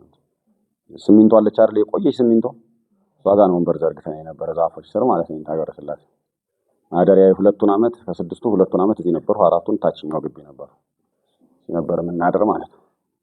እና ያው አሁን ስንጻ ከዛ የአፍ መፍቻ ቋንቋ ከተመረጠ በኋላ ባይኖርስ መጽሐፍ በአፍ መፍቻ ቋንቋችን መጽሐፉ ባይኖርስ? ለምሳሌ በኦሮምኛ ባይኖር በትግርኛ ባይኖር ምን እናደርጋለን? የቤተክርስቲያን ቋንቋ እንደ አማራጭ ነው። ጥሩ ሌላ ጥሩ አማራጭ ነው እሱ። ሌላ መተርጎም አለበት ግን እስኪተረጎም ድረስ በነገራችን ላይ መጽሐፍ ቅዱስ ትርጉም እነሳለሁ እንደዚህ አንዳንዴ ችግር የለም። እረፍት እየወሰድኩ ተመልሼ እመጣለሁ። ብዙ እንትን ስሜት እንዲሰጠኝ መነሳት መቆም እወዳለሁ። የመጽሐፍ ቅዱስ አለ ከዚያ የተሻለ ይኖራል። እንደዚህ አይነት ነገር ሲያጋጥማችሁ ምን ታደርጋላችሁ መሰላችሁ? ልክ እንደ አፍ መፍቻ ቋንቋችሁ ወይም ደግሞ የአፍ መፍቻ ቋንቋችሁን ያህል በጣም በቅርበት ወደምታውቁት ቋንቋ ሽፍት ታደርጋላችሁ። እናንተም ሆነ ሌላውን ትመሩታላችሁ። ለምሳሌ ግዕዝ ቋንቋ ቢሆን የቤተክርስቲያን ቋንቋ ግዕዝ ነው አይደል? የአማርኛን ያህል ግዕዝን እንችለዋለን ከቻልነው ሰየው። አንድ ሰው በትግርኛ አፉን ፈታ፣ ከዛ አማርኛ ይናገራል። አማርኛ የሚናገረውን ያህል ግዕዝ ይናገራል? ሊሰማ ይችላል፣ ሊያውቀው ይችላል በደንብ በሙያ ደረጃ ከአማርኛ ይልቅ ግዕዝ ሊችለው ይችላል። ግን ሊያስተምርበት ይችላል እንደ አማርኛ አይችልም። ስብከት አይዘጋጅበትም። ስለዚህ አማርኛ ነው የሚቀርበው። የአፍ መፍቻ ቋንቋችን መጽሐፍ ካልተተረጎመ ቀጥታ ሁለተኛ ቋንቋችን የአፍ መፍቻ ቋንቋችን ያህል በደንብ የምንችለው በደንብ የቀረበን ቋንቋ እንመርጣለን። በኢትዮጵያ ኬዝ አማርኛ ነው ለብዙዎቻችን የሚቀናል። ኦሮምኛ ቋንቋ የቻለ ሰው ቋንቋ መጽሐፍ ካጣ ወደ አማርኛ ይመጣል። ምክንያቱም አማርኛ በደንብ ሊችል ይችላል። ካልቻለስ ሌላ ስራ ነው። ትግርኛም እንደዚሁ። አማርኛ የሚችል ሰው በአፍ መፍቻ ቋንቋው ካጣስ ወደ ግዕዝ ሊሄድ ይችላል ወይ ወደ ኦሮምኛ ወደ ትግርኛ ሊሄድ ይችላል። ሁኔታው የለም አሁን እንደዚህ አይነት ነገር የለም። ግን ብዙዎቻችን የሚያሰባስበን አሁን አማርኛ ቋንቋ ነው። ስብከቶችም በአብዛኛው በአማርኛ ቋንቋ ነው የሚጣሉት። ስለዚህ ዘዴያችን ምን ይሆናል ማለት ነው? በአማርኛ ወይም በአፍ መፍቻ ቋንቋችን ማንኛውም መጽሐፍ ካጣን ሁለተኛውን ቋንቋ እንመርጣለን። ያ ሁለተኛው ቋንቋ የአፍ መፍቻ ቋንቋችን ያህል ለኛ ቅርብ መሆን አለበት፣ በደንብ የምንችለው መሆን አለበት ማለት ነው። ይሄ ችግር መፍቻ ነው እንጂ ዋናው አይደለም። ቢቸግር ነው የሚመረጠው። ግን ማን ነው? የአፍ መፍቻ ቋንቋ ነው። በጣም አስፈላጊ ነገር ነው። ይሄ አንድ ጨረስ። ስለዚህ ይሄንን ጀስቲፋይ ካደረግን በኋላ በዚህ ከተስማማን በኋላ አንድ ስራ እንሰራለን። ተግባር አንድ ብላችሁ ተመዘግቡና ተግባር አንድ ፍልስፍናውን ያስረዳው እርከኑን ያስረዳው። አሁን ተግባር አንድ መጽሐፍ መምረጥ። በመረጥነው ቋንቋ አንድ መጽሐፍ እንመርጣለን። ተግባር አንድ የመጀመሪያ ስራችን ነው። አንድ መጽሐፍ መርጠን እናወጣለን። ምንድነው የምናደርገው? የመጀመሪያ ስራችን ምንድነው የሚሆነው? ቋንቋ መርጠን ጨርሰናል አይደል? ቋንቋ የመረጥበትን ምክንያት አረጋግጠናል። በአፍ መፍቻ ቋንቋችን ከሆነ ጥሩ፣ ካልሆነ ደግሞ ሁለተኛውን ቋንቋ መርጠናል። ለምን የሚለውን ጨርሰናል። ለራሳችንም ሆነ ለምናስረዳው ሰው አለቀ። ከዛ በኋላ ምን እናደርጋለን? እሺ አሁን ለኔ የአፍ መፍቻ ቋንቋዬ አማርኛ ነው። የኔን ኬዝ ልውሰድላችሁ። የአፍ መፍቻ ቋንቋዬ አማርኛ ነው። በአማርኛ ቋንቋ መርጫለሁ።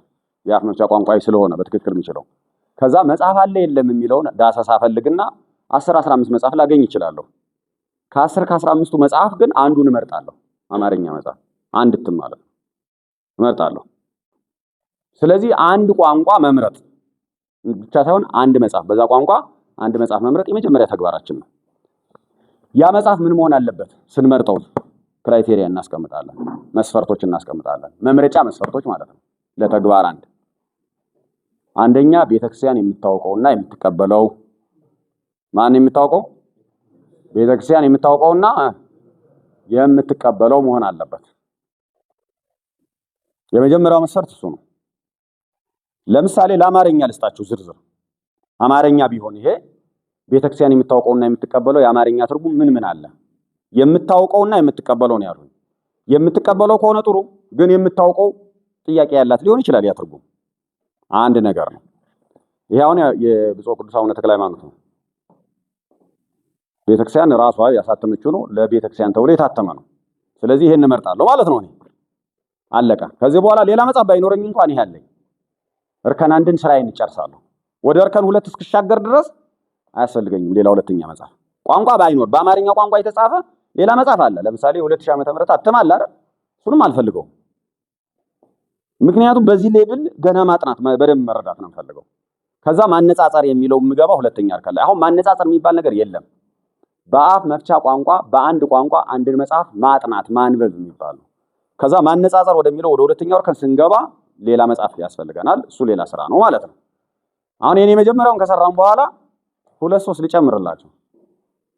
የ54 ዓመተ ምህረት እትም አለ አይደል? የ54 ዓመተ ምህረት የቀዳማዊ ኃይለ ሥላሴ የምንለው እሱ እትም እዚህ ውስጥ መግባት ይችላል። የ2000 ዓመተ ምህረት እትም አለ እዚህ ውስጥ መግባት ይችላል። የአባ አብርሃም ትርጉም አለ አማርኛው የ1836 አካባቢ ጀምሮ አሁን እኔ 79 አለኝ ይችላል 1879 እትም አለ። እሱንም ያዙት። ለጥናት በጣም ከሚያስፈልጓችሁ መጽሐፍ አንዱ እሱ ነው። ማያዝ አለባችሁ። ኮፒ አሁን መጽሐፍ ቅዱስ ማህበር ያለቀ መሰለኝ 150 ብር ነበረ። ቀላል ነበረ። የተወሰነ ሌላ ቦታ የተለያዩ ቦታዎች ሊሸጥ ስለሚችል እየፈለጋችሁ ያዙ ማለት ነው። ገጠር ስትወጡ አገልግሎት ስትወጡ ላታገኙ ትችላላችሁ በቀላሉ። እጃችሁ ላይ እንደዚህ አይነት መጽሐፎች ሊኖሩ ይገባሉ ማለት ነው።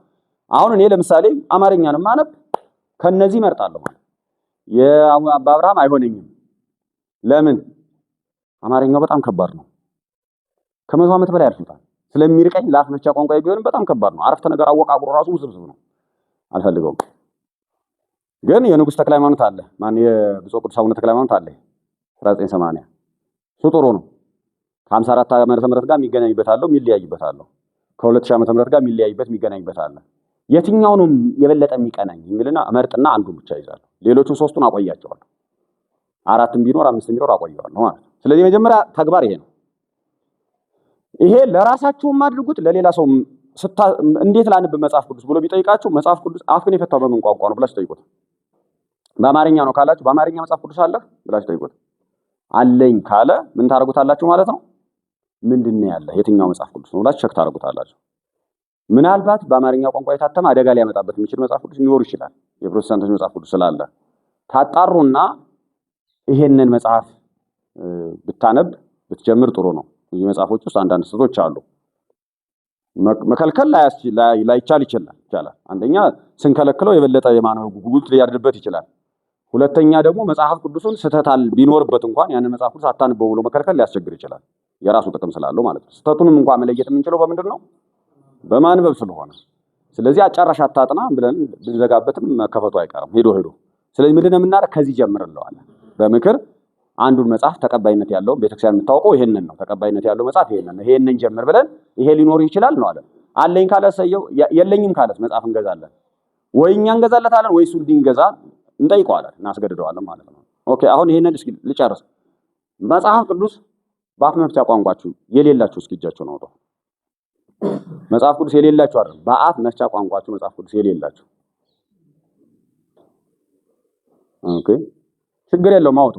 አሁን አንተ ትተዋወቃላችሁ እኔም ላውቃችሁ ፈልጋለሁ ማለት ነው። ኦኬ አባ አፍ መፍቻ ቋንቋው ምንድነው? ኦሮሞኛ። ስለዚህ በኦሮሞኛ ቋንቋው መጽሐፍ ቅዱስ እጆት ላይ የለም። ኦኬ አሁን ምንድነው የምናደርግ ማለት ነው? ማሰብ አለባችሁ። አያችሁ ሩቅ ሳንሄድ እዚሁ ነው ችግሩ የሚፈጠረው ማለት ነው። ገና የምንጀምረው ከዚህ ነው። አባ በአፍ መፍቻ ቋንቋቸው መጽሐፍ ቅዱስ የላቸውም ማለት በኦሮሞኛ ቋንቋ ወደ ማስተማር ይቸገራሉ ማለት ነው። ከአማርኛ ወዴት ነው የሚተረጉሙት ማለት ነው? ወደ ኦሮሞኛ እየተረጎሙ ነው ማለት ነው የሚያስረዱ። ይሄ ከሚሆን በአማርኛ ቋንቋ የተተረጎመና ሲማሩ ጀምሮ ማንበቡንም ለምደው መምጣት አለባቸው። ለምን እንደዛ እንደምል ልንገራቸው። አሁን አብዛኞቻችን እዚህ ስልጠና የምንወስደው ለስብከት ነው አይደል? ለስብከት ነው እዚህ ስልጠና የምንወስደው። ስብከት እስካሁን ድረስ እኔ ባደረፉበት መስመር ባጠናሁት ራሴም ታገዬ በደረሱበት እኔ ሳገለግልም የለመድኩት ነገር ስብከት 4 ነገሮች አሉት። መድረክ ላይ ስንወጣ 4 ነገሮች ነው የምናደርግ ስንሰብክ ማለት ነው። የመጀመሪያው ማንበብ ነው፣ መጽሐፉን ማንበብ ነው አይደል? ስንሰብክ መጽሐፉን ማንበብ አለብን።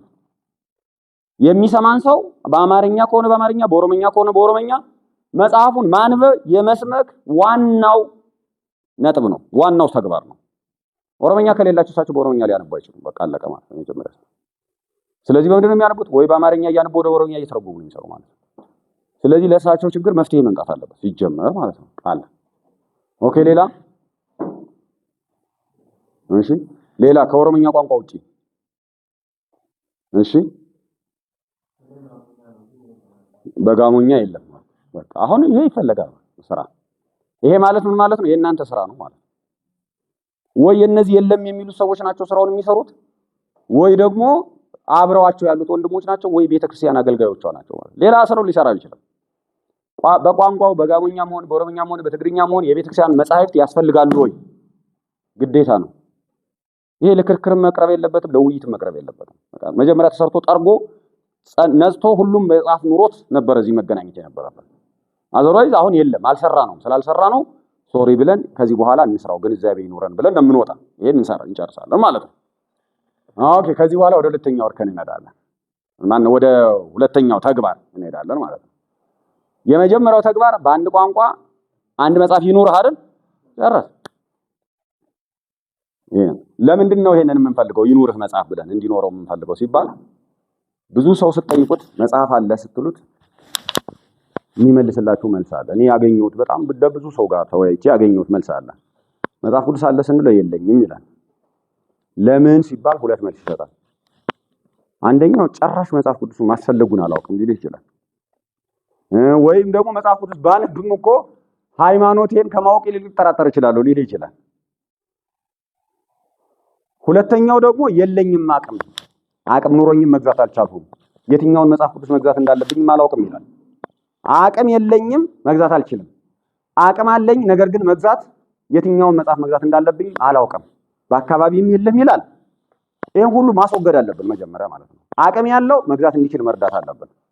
የአመለካከት ችግር ያለበት የአመለካከት ችግሩን ማንሳት አለበት፣ ማስወገድ አለበት። ምን አይነት ነው የአመለካከት ችግር? መጽሐፍ ቅዱስን ሰው ባነበበ ባጠና ቁጥር በሃይማኖቱ ይጸናል ወይስ ከሃይማኖቱ ይወጣል? መጽሐፍ ቅዱስን ሲያነብ የሚያነብበት መንገድ ሊጎዳው ይችላል። የሚያነብበት ዘዴ የሚያነብበት መንገድ ሊጎዳው ይችላል። ግን አጠቃላይ መጽሐፍ ቅዱስን ማንበብ ከሃይማኖት ያስወጣል? ሃይማኖትን ያጠናል ወይስ ያስወጣል ከሃይማኖት? አመለካከት አለ የለም በህዝቡ ውስጥ? መጽሐፍ ቅዱስ ባነበበ ቁጥር በተረዳ ቁጥር ችግር ሊመጣ ይችላል ብሎ የሚሰጋ ሰው አለ። ያ ችግር እንዳይመጣ ምን ማድረግ አለብን? መምራት ህዝቡን እንዴት ማንበብ እንዳለበት። ኦርቶዶክሳዊ መጽሐፍ ቅዱስ ንባብ ዘዴ ምንድነው? ኦርቶዶክሳውያን አባቶች እንዴት አነበቡት፣ እንዴት ተረጎሙት፣ እንዴት ኖሩት፣ እንዴት አመኑት የሚለውን መምራት። በመምራት ፍርሃት ማረቅ አለብን። በማሳየት ምሳሌ መሆን ፍርሃት ማረቅ አለብን። አመለካከትን ማስተካከል አለብን ማለት። ለዚህ ሲባል መጀመሪያ መጽሐፍ ቅዱስ እንዲኖረው እናደርጋለን። መጽሐፍ ቅዱስ እንዲኖረው ከተደረገ ቀጣይ ተግባር 2 እንገባለን። ተግባር 2 መጽሐፍ ቅዱስን በአፍ መፍቻ ቋንቋችን ማንበብ መጀመር አለብን።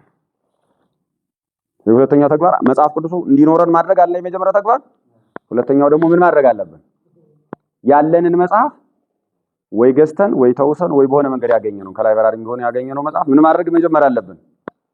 ማንበብ መጀመር አለብን። በምናችን? በአፍ መፍቻ ቋንቋችን። አንዱን መጽሐፍ በአንድ ቋንቋ ማንበብ መጀመር አለብን።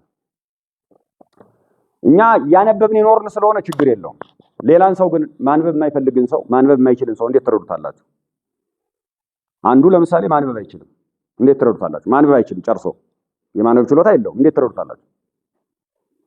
እናንተ ማንበብ ለምዳችኋል ብቻ ሳይሆን በጣም ስራችሁ ነው። እዚህ ጋር ምክር ላይ ሰጣችሁ ይችላል። ግን እኔ መልሼ በአፍ መፍቻ ቋንቋችሁ ታነባላችሁ ብዬ ነው የምጠይቃችሁ። አሁን በአማርኛ ቋንቋ እስኪ መጽሐፍ ቅዱስ የሚያነብ ልማዳችሁን ቸክ አድርገዋለሁ። መልሼ እየከረረ ሲመጣ እየጠለለ ይሄዳል። በአማርኛ ቋንቋ በአፍ መፍቻ ቋንቋችሁ ይሆንና የምታነቡ ወይም በአፍ መፍቻ ቋንቋችሁ ተደጋጋሚ መጽሐፍ ቅዱስ የምታነቡ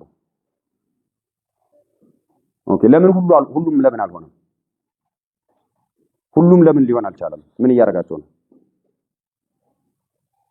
ማለት አሁን እኔ ኤክስፔክት ማድረገው ሁሉም ጁን ያወጣል ነው አይደል? የሌለው የለውም። ግን የሌለው ደግሞ ሁለተኛ አማራጭ ሰጥተናል አይደል?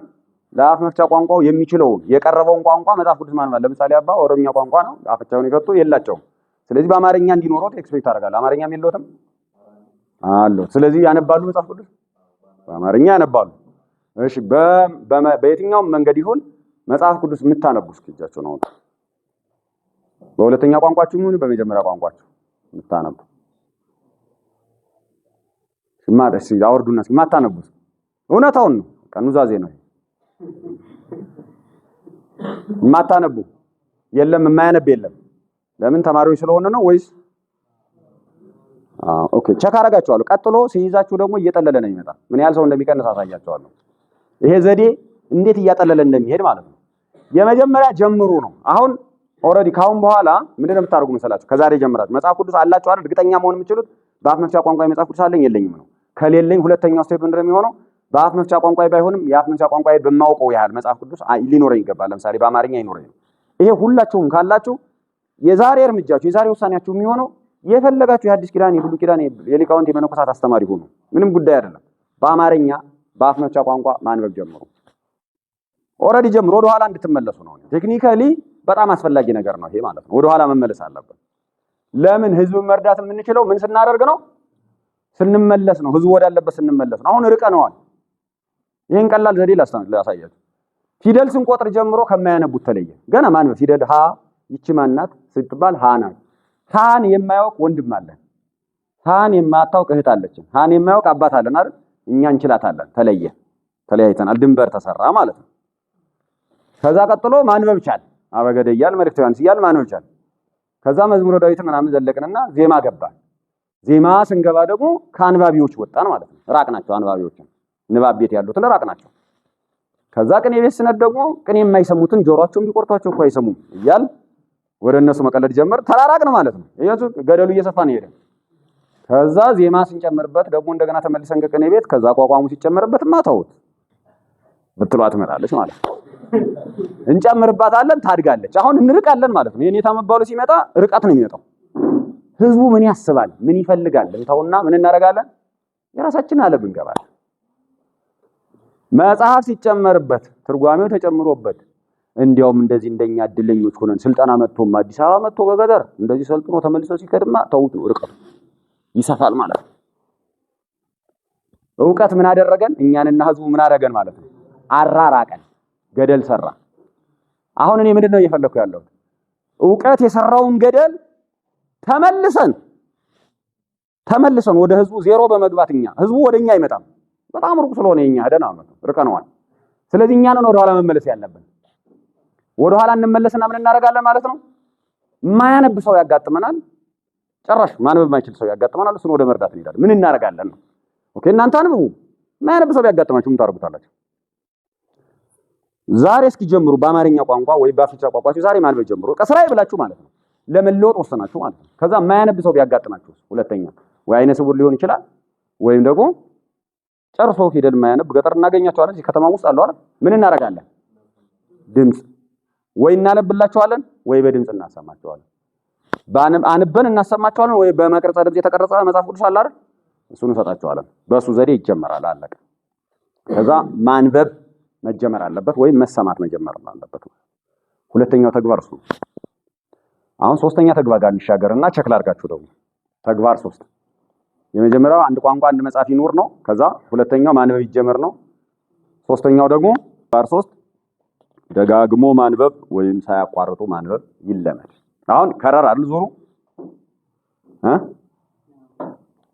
ዙሩ ከረር አልከረረም? ቸክ አደርጋቸዋለሁ። እሺ የማቴዎስን ወንጌል ስንት ጊዜ ያነበበ ሰው አለ ብዬ ብጠይቅ አሁን ታውቁታላችሁ? ታስታውሳላችሁ? ላናስታውስ እንችላለን። ግን ዝም ብሎ በደፈናው ደጋግሞ ማንበብ ልምዳቸው ነው። ሳያቋርጡ ማንበብ ልምዳቸው ነው። መላልሶ ማንበብ ልምዳቸው ነው። ተግቶ ማንበብ ልምዳቸው ነው። ማለት የንባብ ልምዳቸው ምን ያህል ነው?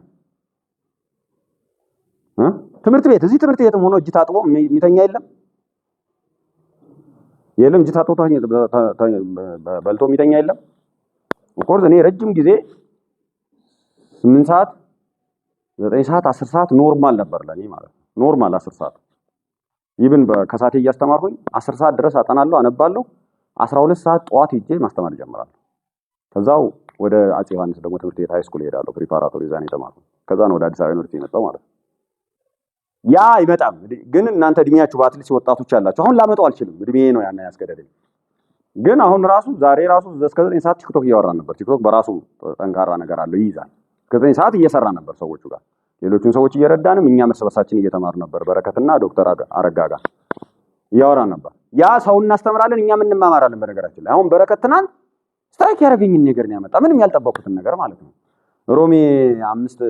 ሮሜ 4 በስጋ አባታችን የሆነ አብርሃም የሚል አለ አይደል? እሱን ሌላ ነገር ሲያነብ አባታችን በስጋ የሆነ ሳይሆን የቀደሙት አባቶች የሆነ አብርሃም በስጋዊ ምግባር እንዳልጸደቀ ታያላችሁ ነው የሚለው ንባቡ። የግሪከኛው ግዙን አላየሁት ነበር። መጥቶ ከግዙ ጋር አነጻጽሮ ሲያነሳው ገረመኝ ማለት ነው። ማንበብ ይሄ ነው። ግሪከኛን ቸክ ማድረግ ምላችሁ ለዚህ ነው ጥቅሙ። ምንም አላስታወስኩም። ከዛ በኋላ የግሪከኛውን ቸክ ስናደርገው ኤግዛክትሊ ከግዙ ጋር ነው የሚሄደው። አሁን ይሄ ምን ይጠቅማል? እኔ ያልደረስኩበትን ነገር ይሰጠኝ። ቲክቶክ ነው ግን እያወራ ያለው የማይጠቅም ነገር ነው የሚመስለው። ከዚህ በኋላ ግን እኔን እንዳለ ነው ሽት ያደርገኝ ማለት ነው። ማንበብ አለብኝ፣ ቸክ ማድረግ አለብኝ ወደ ምን ያመጣኝ። ስለዚህ በዚህ ጊዜ ማንበብ ልመዱ። አሁን ተግባር 3 ከዚህ በኋላ ኃላፊነት የምሰጣችሁ ምንድነው? ደጋግሞ ማንበብ። ትጽፉታላችሁ ሐሳቡን። ደጋግሞ ማንበብ፣ ሳያቋርጡ ማንበብ፣ ተግቶ ማንበብ፣ ከፈለጋችሁ ደግሞ አክራችሁ እንቅልፍ አጥቶ ማንበብ፣ ደክሞ እስኪደክም ድረስ ማንበብ። በጣም ከፍተኛ የሆነ የንባብ ልምድ ማዳበር ማለት ነው። ይሄ ግዴታችሁ ነው። በተለይ ሳትወጡ ከወጣችሁ በኋላ ሌላ ጣጣ ስላለ ማለት ነው። አሁንም ያላችሁበት ነው። እያንዳንዳችሁን አላውቅም። ቤተሰብ ያለው ብዙ ተማሪ አለ። እዚህ ሲመጣ እኛ እንደዛ ነን። ብዙ ተማሪዎች ነበሩ። ያው መነኮሳትም አሉ አሁን ልክ እንዳሉት፣ ግን ብዙ መርጌቶች ገጠር መጻፍ በተለያየ መንገድ ሆነን የተወሰኑ ተማሪዎች ቤተሰብን ጭምር ይዘው ማለት በቤተሰብ ጫና ውስጥ ሆነው ይመጣሉ። እነዛ ሰዎች በብዙ ጫና ውስጥ በብዙ ሀሳብ ውስጥ ነው ያሉት። ሊያነቡ ይፈልጉ እንኳን ይከብዳቸዋል። አሁን ቤተሰብ ያላችሁ ትዳር ያላችሁ ችግር ያለው እጃችሁን አውጡ። ያው እንተጋገዛለን ማለት ነው። ቢያንስ በጸሎት እናግዛለን ያለ እንድንረዳችሁ ማለት ነው።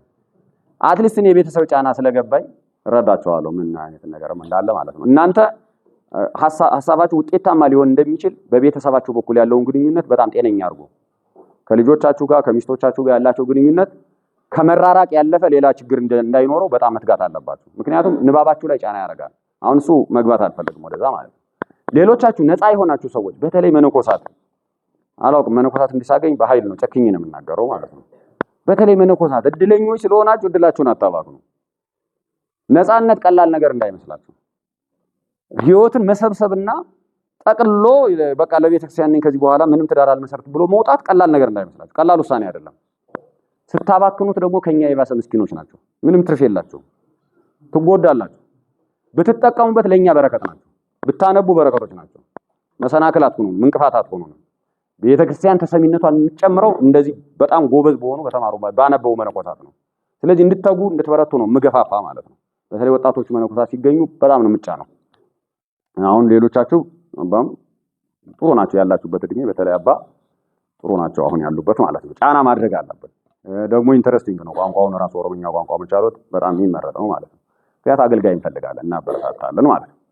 ስለዚህ ዛሬ አሁን ምንድነው ስራችን የሚሆነው ማለት ነው? አሁን ምን ወስዶት ዘዴ ተግባር 1 ማነው ተግባር 3 ማንበብ። ማንበብ ብቻ አይደለም ተግቶ ምን ማድረግ ማንበብ፣ ሳያቋርጡ ማንበብ።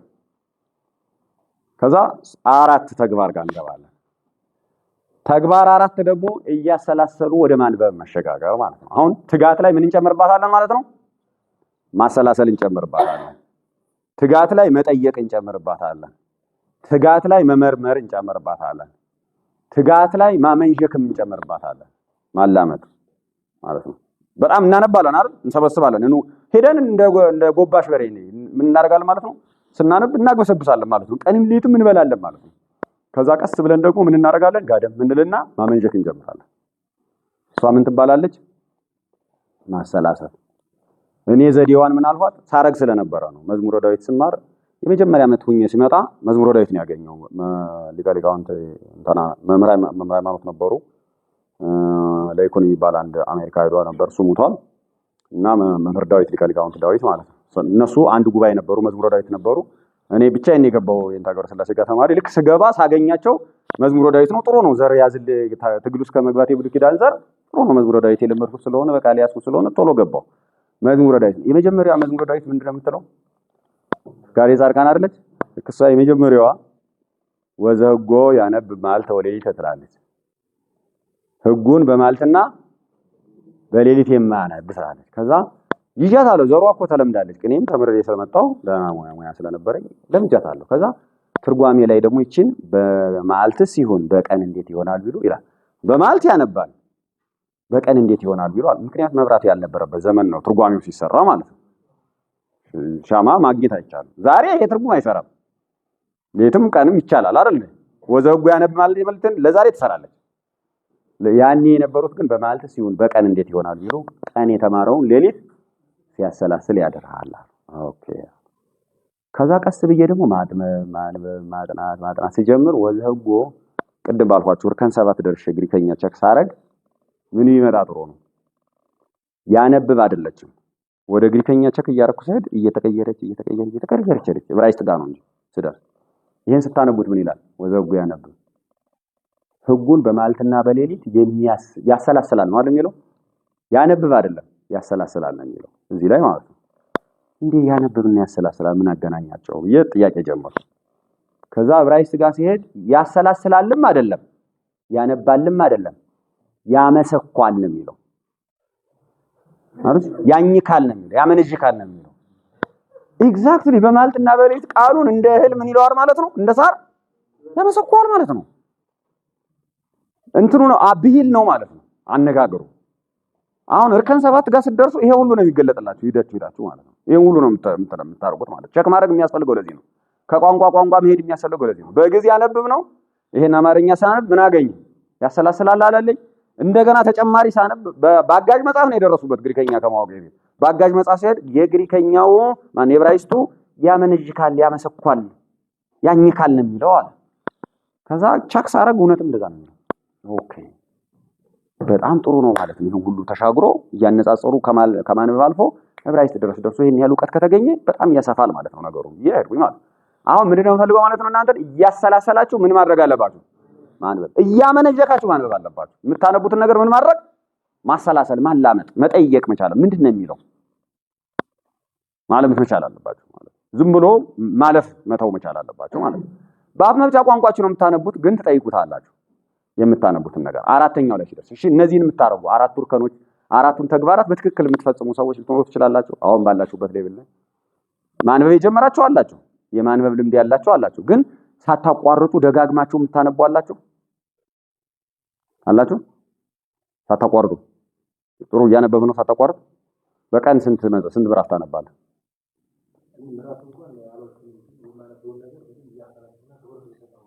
ትምህርት ለራስህ እየተማርኸው ታዘጋጃለህ። ትምህርት ምናልባት ብጠራ አስተምር ብባል ብለህ በየቀኑ ትምህርት ታዘጋጃለህ?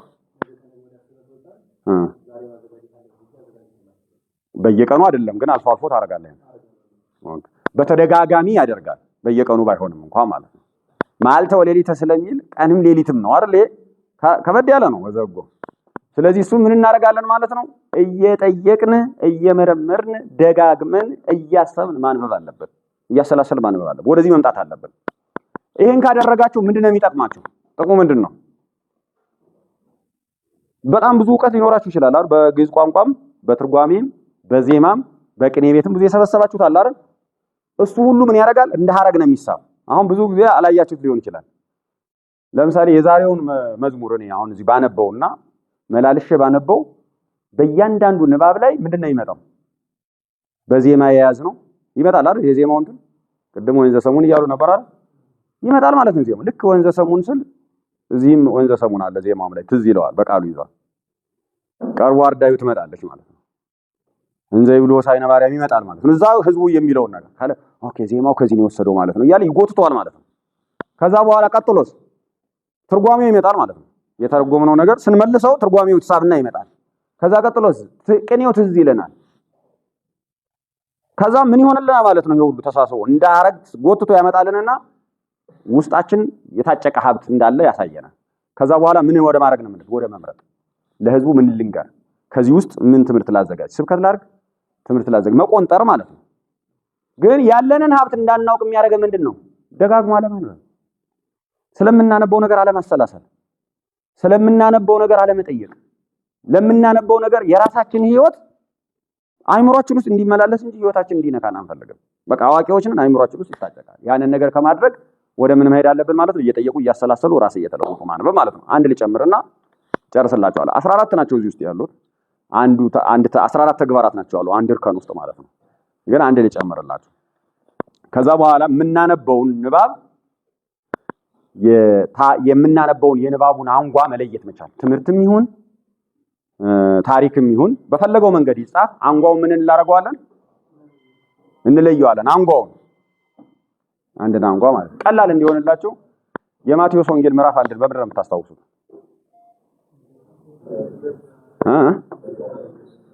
በምንድን ነው የምታስታውሱት? ምዕራፍ 1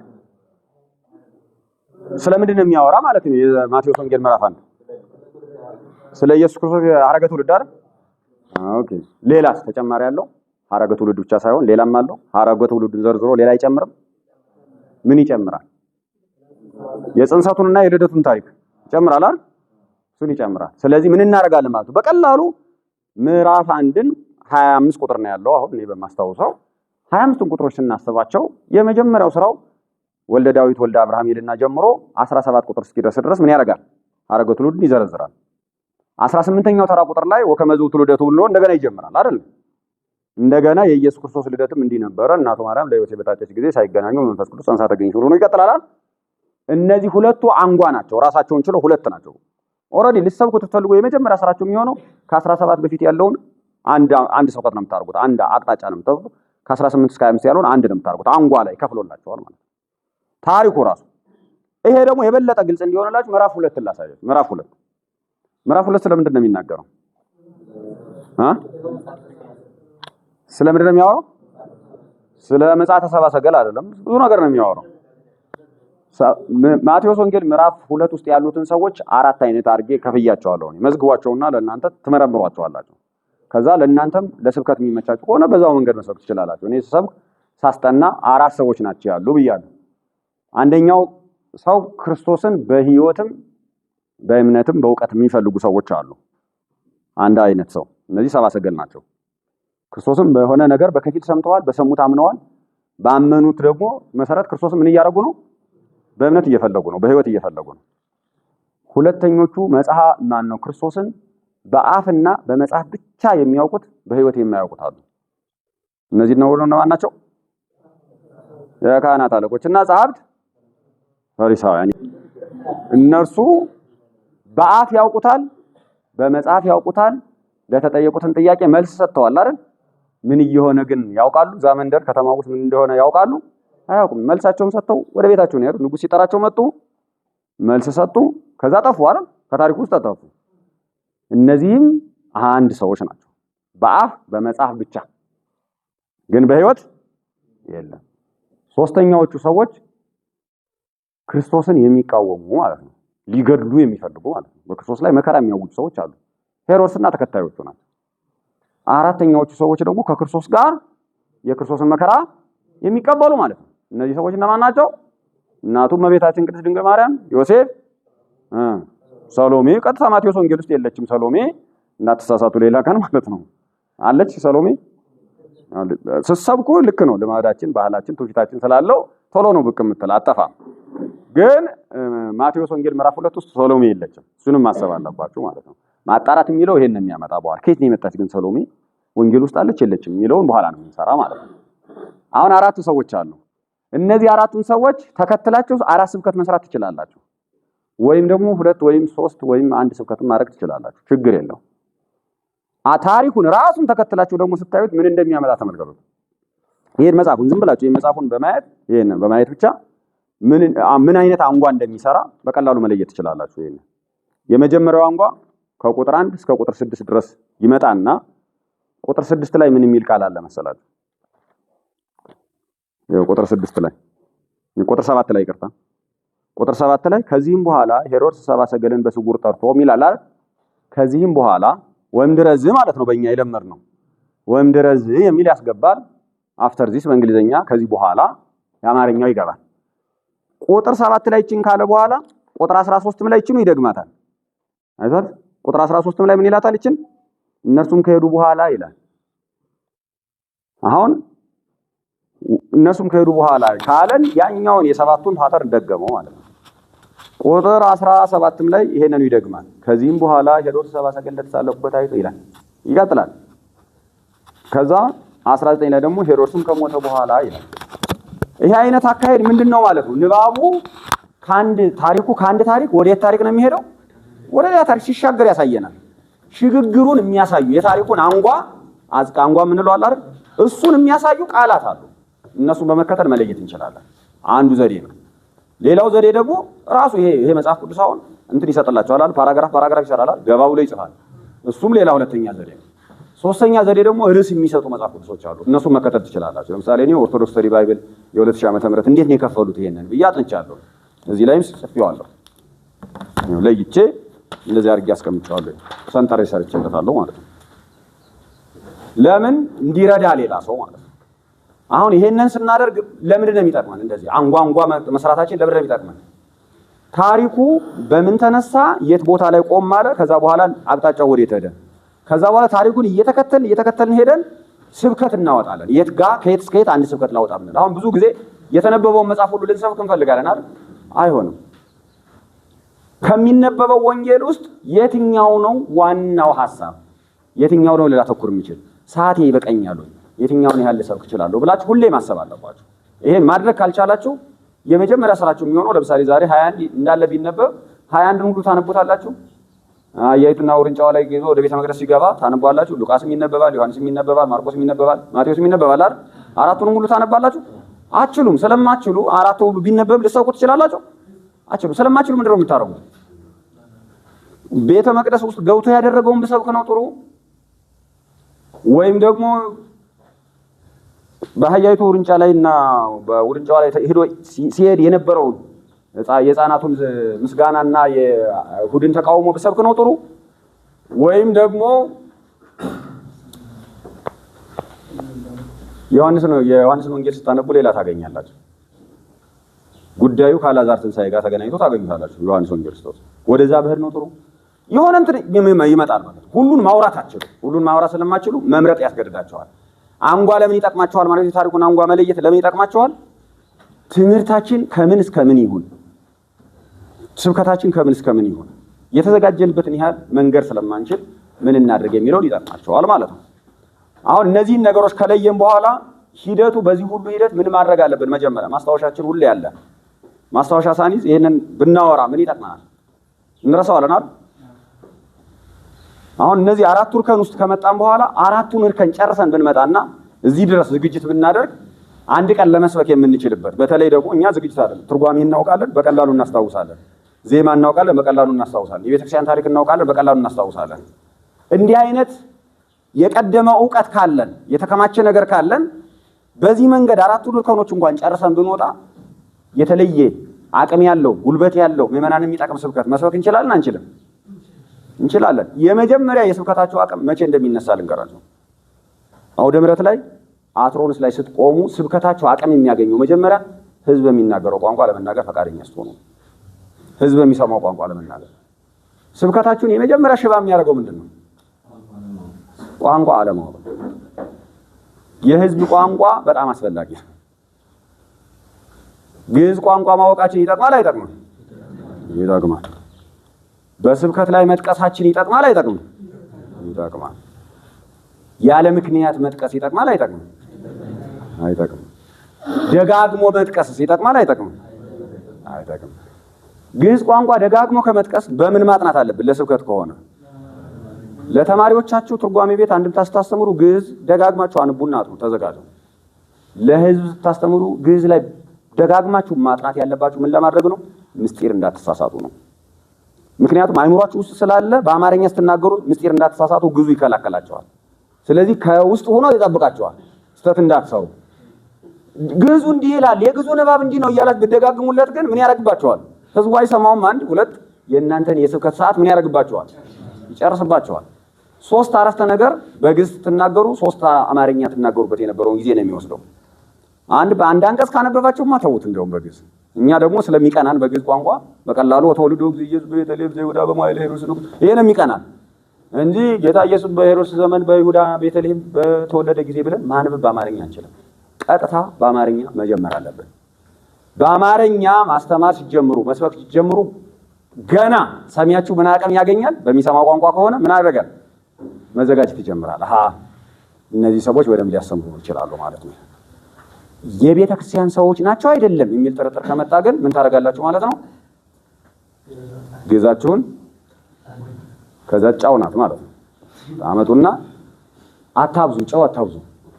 ምክንያቱም ምግቡን ምን ያደርግባቸዋል? ያቆመጥጠዋል፣ ያመረዋል፣ እንዳይበላ ያደርገዋል። አታብዙ፣ ጣል ታረጓታላችሁ። እሷ ታጣፍጣለች። ስኳር ካለቻችሁማ እንደውም ጥሩ ናት። ትንሽ ጣል ብታረጉባት ነው። ስኳር ማለት ያቺ የአፍ መፍቻ ቋንቋ ማለት ነው።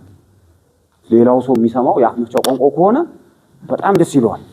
ስኳር ነው የሚሆን ከጫው በላይ ማለት ነው። ስለዚህ ቀጥ ነው የሚለው ሰው ነው። አሁን የኔ ምክር የዛሬ ፕሬዘንቴሽን ዋና ዓላማ ምንድነው?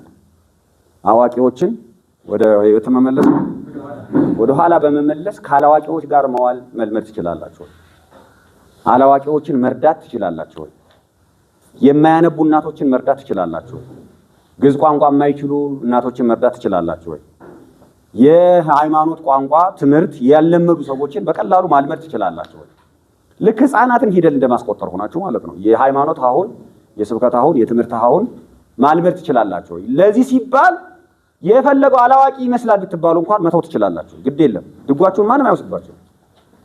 ዜማቸውን ትርጓሜያቸውን ማንም አይወስድ፣ ቅኔያቸውን ማንም አይወስድባቸው።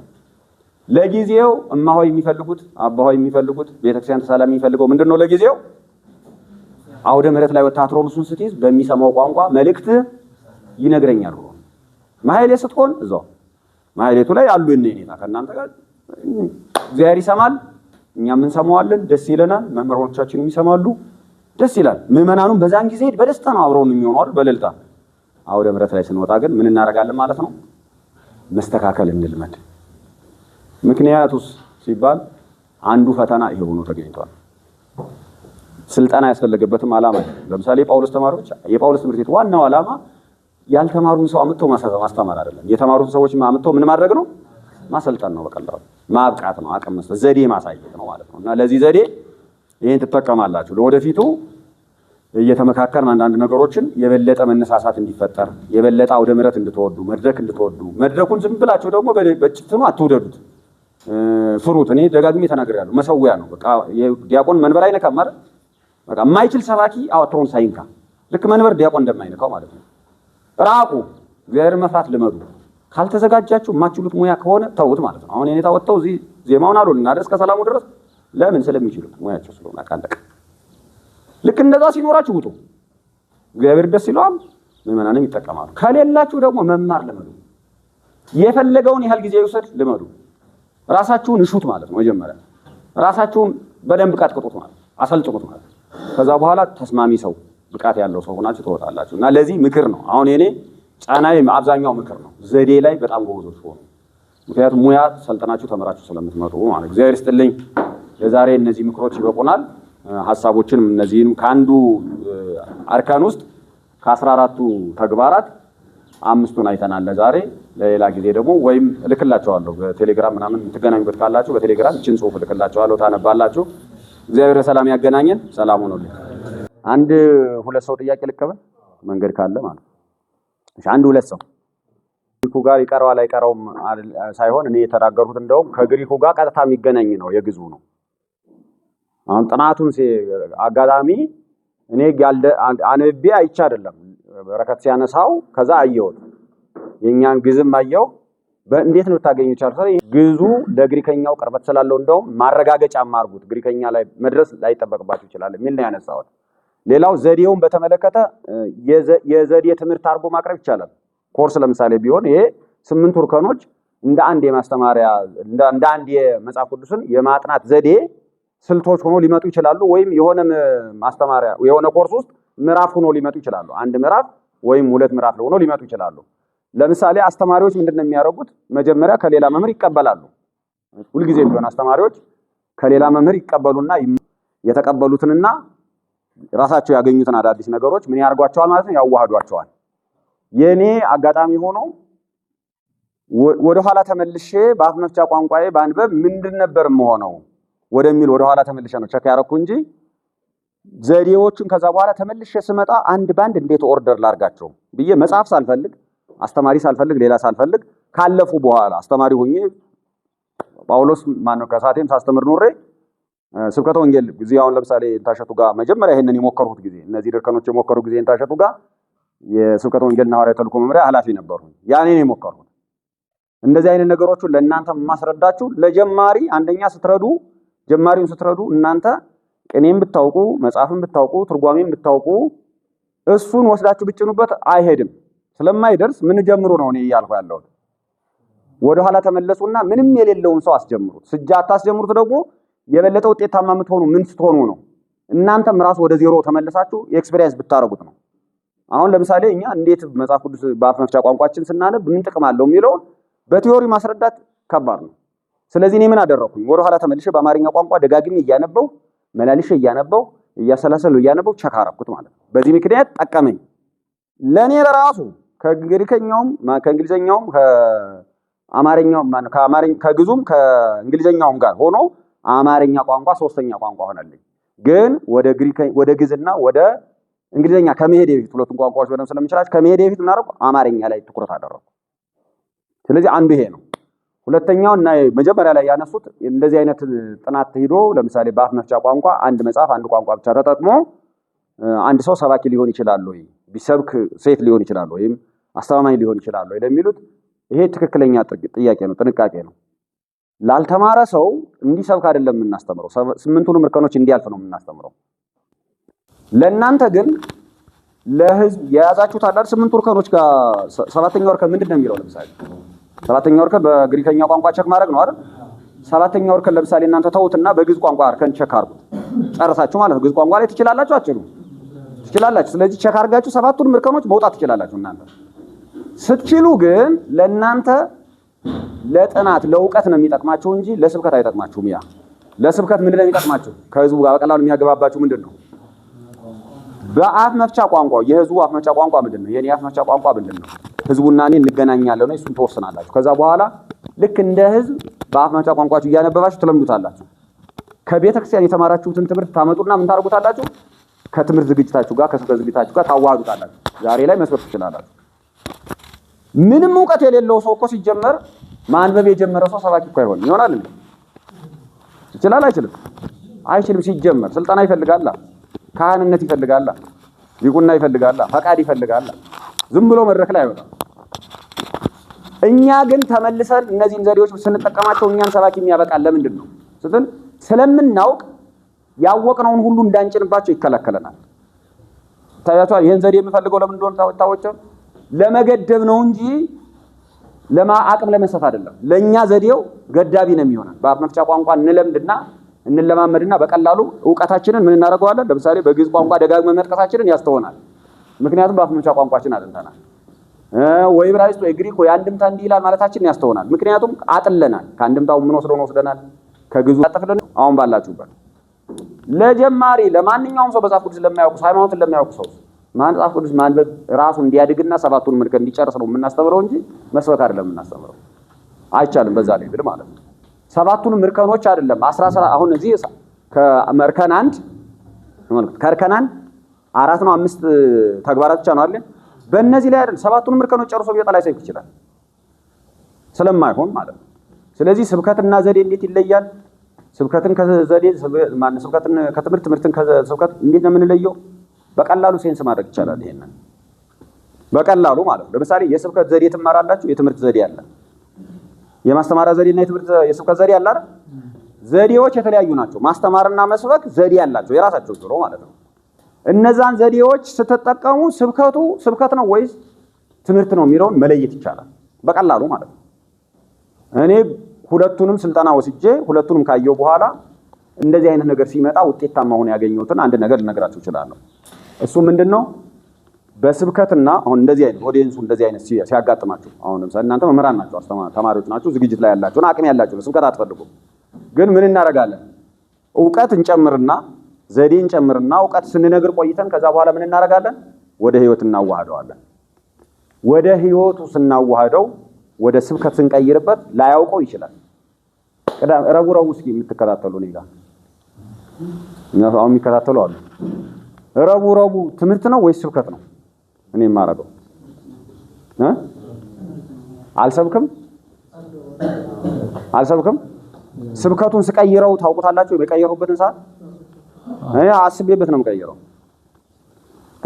አውቃችሁ ታውቃላችሁ። አሁን እየሰበከ ነው ብላችሁ ታውቃላችሁ። እንደዛ ሴንስ ካረጋችሁ ጎበዞች ናችሁ። ሴንስ ማድረግ ጀመራችሁ ማለት ነው። ግን እኔ ሆን ብዬ ተመካከረንበት አስበንበት ነው።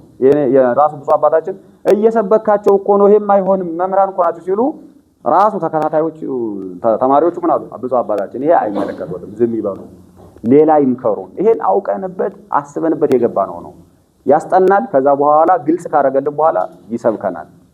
ሁለቱንም ነው እየሰራን ያለው። እሱ መቅረት የለበት ማለት እንደውም አንድ ቀን አንዱ 2 ቀን ነው ይሁን አንድ ቀን ረስቼ ስብከቱ እኮ 2 ቀን ነው 3 ቀን ተረሳ እና ስብከቷ በጣም ለህይወታችን ጠቃሚነት እና አመልሳት አለኝ። ስብከቱን አምጣው አለኝ። አይ ሴንስ አድርጎት ማለት ነው። በትክክል መለየት ትችላላችሁ። አሁን እኔ የማደርገው ምንድነው መቀላቀል፣ ሁለቱን ነገሮች መቀላቀል ጀምሬያለሁ ማለት። በዚህ ምክንያት ለልምድ አስቸጋሪ ሊሆን ይችላል፣ ግን ይታወቃል። ዘዴዎቹን በጣም ማጥናት፣ ዘዴዎችን አይምሯችን ላይ ብቻ ሳይሆን በልምምድ ማስተር ማድረግ የሚባል አለ። መልመድ በደንብ ይፈልጋል። እሱን ነገርም ሆኖ የተፈጥሮ ስጦታም ይሁን የዝግጅት ማነስም ይሁን የጤና መታወክም ይሁን ማንኛውም ችግር ሊያጋጥማችሁ ይችላል። ውጤታማ ላትሆኑ ትችላላችሁ። ግን በማስተማርና በስብከት መካከል መወራረስ ያለውን ያህል ግልጽ የሆነ ልዩነት ስላለ እሱን በትሬኒንግ ነው የምንፈታው ማለት ነው። ሁለተኛ እኔ ቶሎ እያልኩ እየተቀበልኩ ማለት ነው። እኔ እግዚአብሔር ያክብርልኝ መልኩ እናቀርባለን። የአበላል ዘዴው ግን አልገባንም ገና። ቅድም እንደ እርስዎ እንዳሉን አሁን እኛ ሻይ የምንጠጣው እስከ እንትኑ ጨምረን ነው አጥልን አይደለም። አሁን ባለው ሁኔታ ማለት ነው። ጠሉንም ስኳሩንም አንድ ላይ ተቀላቅለን እስከሚጠል እየጠበቅን ነው የምንጠጣው። አሁን ማጥለያ እንፈልጋለን። አሁን የማጥለያ ረሃብተኛ ነኝ። አሁን ቴክኒካው ተከክል ነው። ረሃብተኛ ከሆነ ደቀ መዛሙርት እኔ የመጀመሪያው ነኝ። ረሃብተኛ በቃ አጥልዬ ጨምቄ ነገ ስወጣ ህዝቡ ጋር በቃ በሚገባው ቶሎ በአንዴ ሳያዳግም ምን አልከኝ ሳይል ገብቶኛ እንደላይ ይፈልጋል ህዝቡ። እና ይሄን እንድናደርግ ደግሞ ቀደም ያላችሁትና አይናማ የሆናችሁት ቀድሞ የተገለጸላችሁ ከህዝብ ጋር ተገናኝታችኋል፣ አይታችኋል። ህዝቡ ምን እንደሚፈልግ ተረድታችኋል።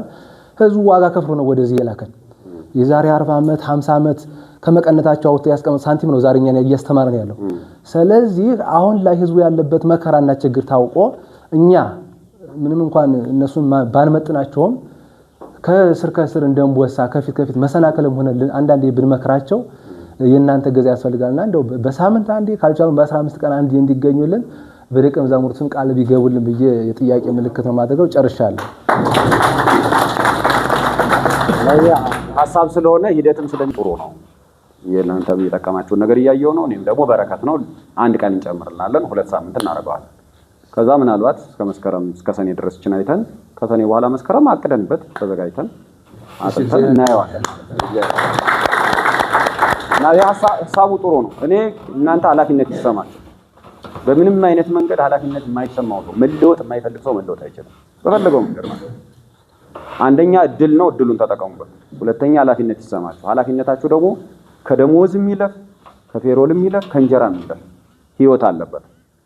ሃይማኖቱ ህይወት አለ እና ይሄንን ነገር በጣም ማሳለፍ አለባችሁ። የብዙ አገልጋይ ችግር ሆኖ ያገኘሁት የፌሮል እስረኞች ነው። ልክ ነው። ሌላ ድል የለንም፣ ድሆች ነን። ነገር ግን የቤተክርስቲያናችን ሀብት የእናታችን ሀብት መሆኑን አውቀን ቤተክርስቲያንን ከዛ በላይ ማገልገል እንድንለምድ እግዚአብሔር ይርዳል። አንድ ሰው ልጨምርና ጊዜ የተሰጠው ስለነበር ወንዘ ሰሙን ሳምንት ሲቀረው ማለት አይደል ነው አይደል? አልገባኝም።